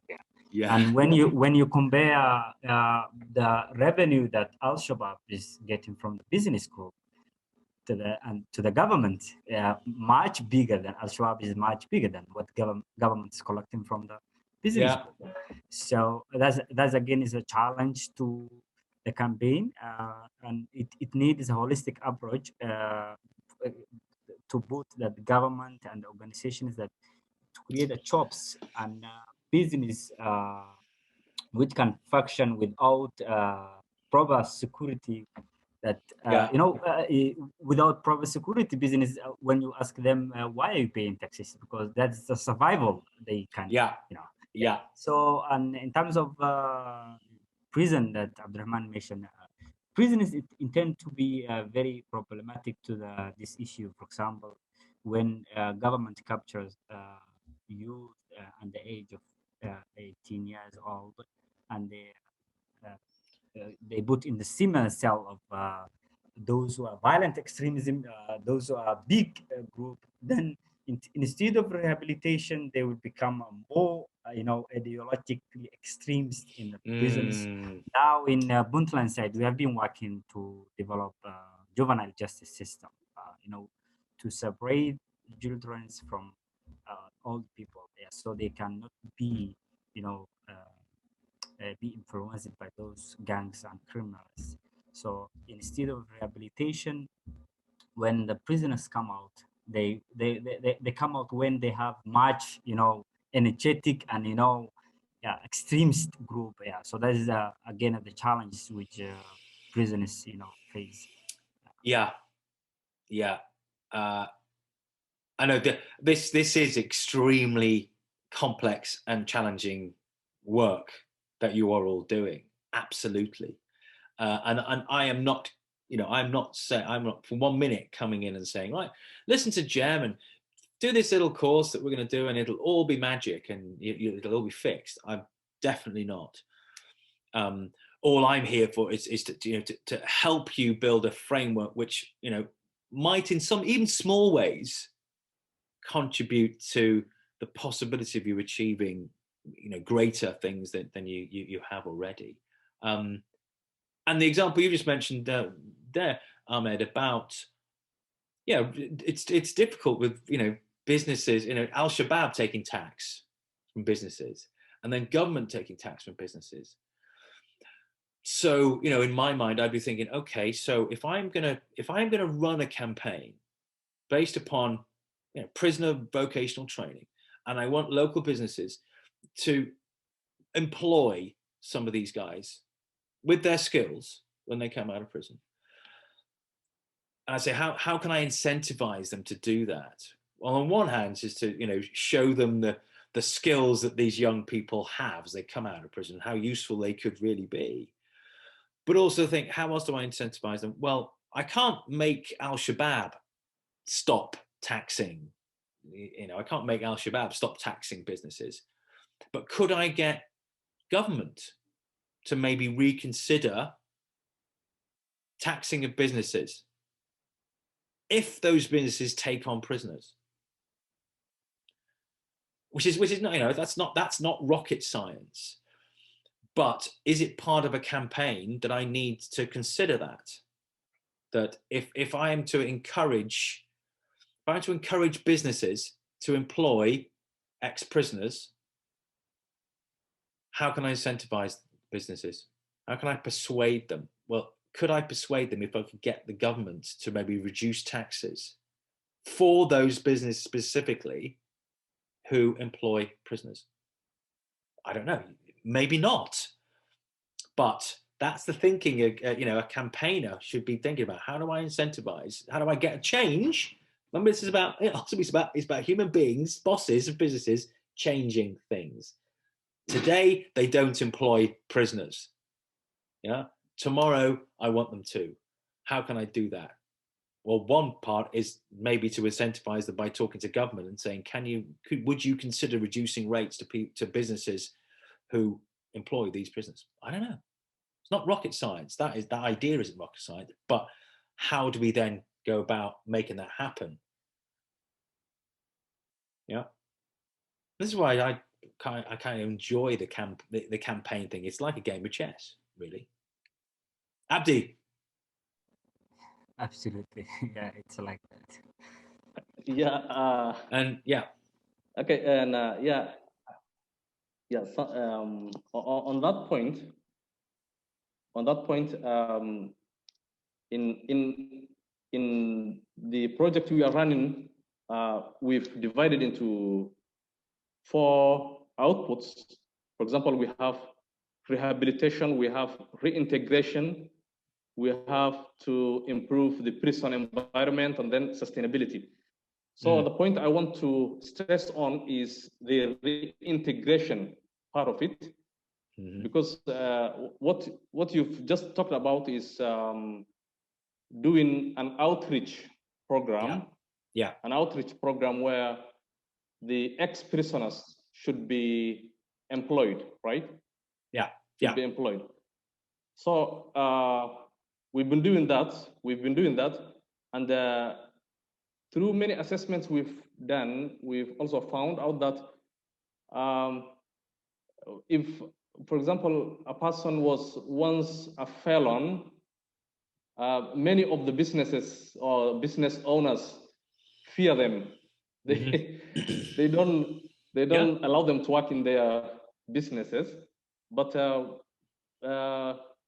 we stress on that, and we advocate for them most, and many of them have got jobs in many businesses after rehabilitation. So that was part of our outreach program. So to do that, we also need to stress much on an outreach program that advocates for ex-prisoners to be employed. Yeah. So that they get autonomous and they get back to the community. Thank you. Yeah, absolutely. You know, and outreach and advocacy, they are dovetailed in campaigns. Yeah. So absolutely, you know, what you're doing is, to me, a lot of, you know, an outreach campaign, I could look through a different lens and go, yeah, that's a campaign. So yeah, you're doing it already. Yeah. So good examples. Ahmed, you got your hand up.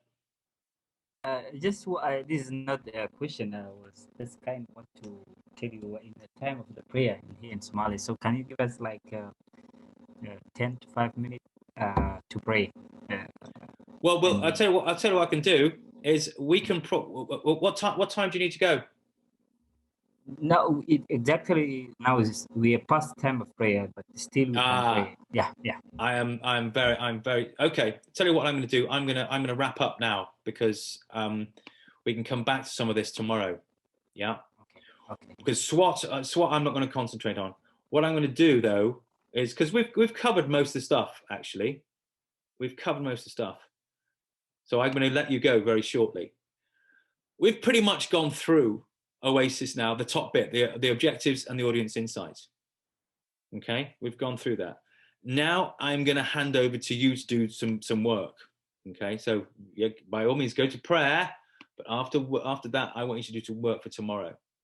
Okay, before the next lesson, so that's before tomorrow's lesson, I need you in your two syndicates, so CRD and Hayat, to do assignment 1B, which you've already seen.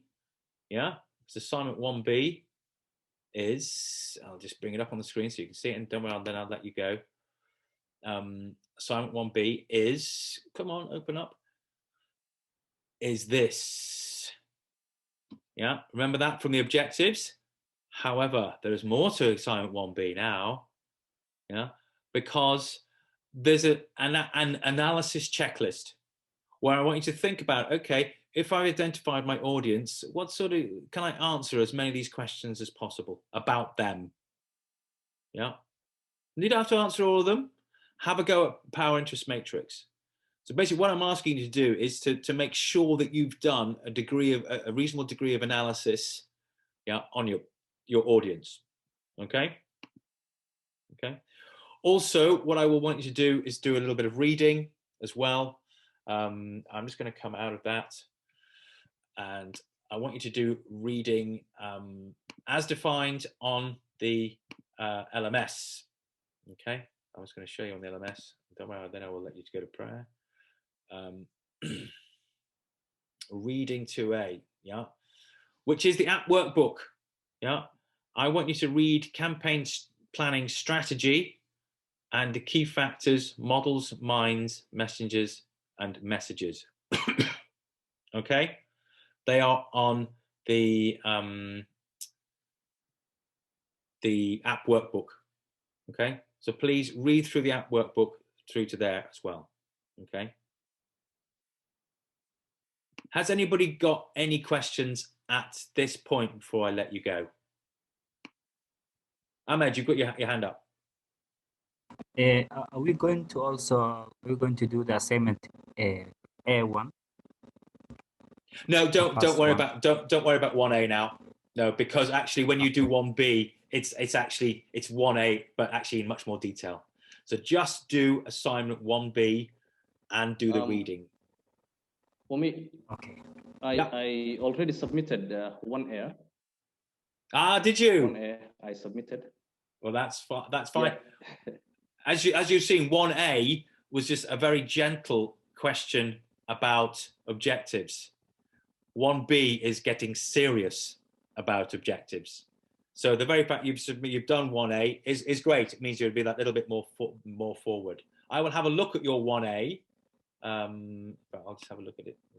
So just to prove that the system works, there we go. I do have all submissions, and yeah, Abdi did submit. There you go. There it is. Yeah, I'll have a look at that, but it doesn't matter. Just go on to 1B now because 1B is an extension of 1A. Okay. Okay. So okay. Then for the reading, yeah. Yeah, and for the reading, it'll be on the LMS. I'll do that right now in front of you so you can see what I'm doing. Yeah, and then I will let you go. Oh, where is it? Information. I will actually open up the rest of the LMS for you. Not the rest of it, but section 1. So when you next go into your LMS, you will see the instructions because they will be there. And also there is the handout for you as well, the Oasis chart handout as well. Okay. But please, yeah, do assignment 1B. Just one per syndicate, or one from CRD and one from Hayat. Yeah. And in terms of reading, go to your app workbook on your phone, but you can do it on the web as well. Yeah. And I want you to be reading about strategy. Yeah. So we're going to go through theory of change tomorrow, and also looking at key factors. Yeah. Which are minds, messages, and models. Yeah. In more detail. Okay. There'll be in a lot more detail. Okay. So that's your homework. Okay, sir. Thank you. Everybody happy? We lost Anab, but hopefully, yeah. Yeah. I'm still here. I'm happy. I think the lesson was so nice, and I hope the same would be repeated tomorrow and the following few days. Yeah, it's good. So crucial. Thank you. Good. Okay. Well, make sure you do your homework. So we'll be talking about it tomorrow. Homework, your assignment. We'll talk about it tomorrow, and I'll make sure that tomorrow we don't butt up into your into prayer time. Okay. So I'll see you tomorrow at 1 o'clock your time. Bye. Bye, everyone. Thanks, everyone. Thanks, Jim. Okay, no problems. Cheers. Bye. In fact, Milga, do you want to stay on? And Kira, Sure. you can stay on as well. Yeah.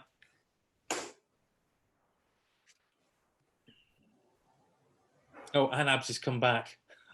Oh, poor Anab. I'll just admit her and explain what's going on. Sure. Yeah. Yeah. And in fact, Abdi, you can explain to Anab as well, can't you? In fact, Abdi might have gone as well.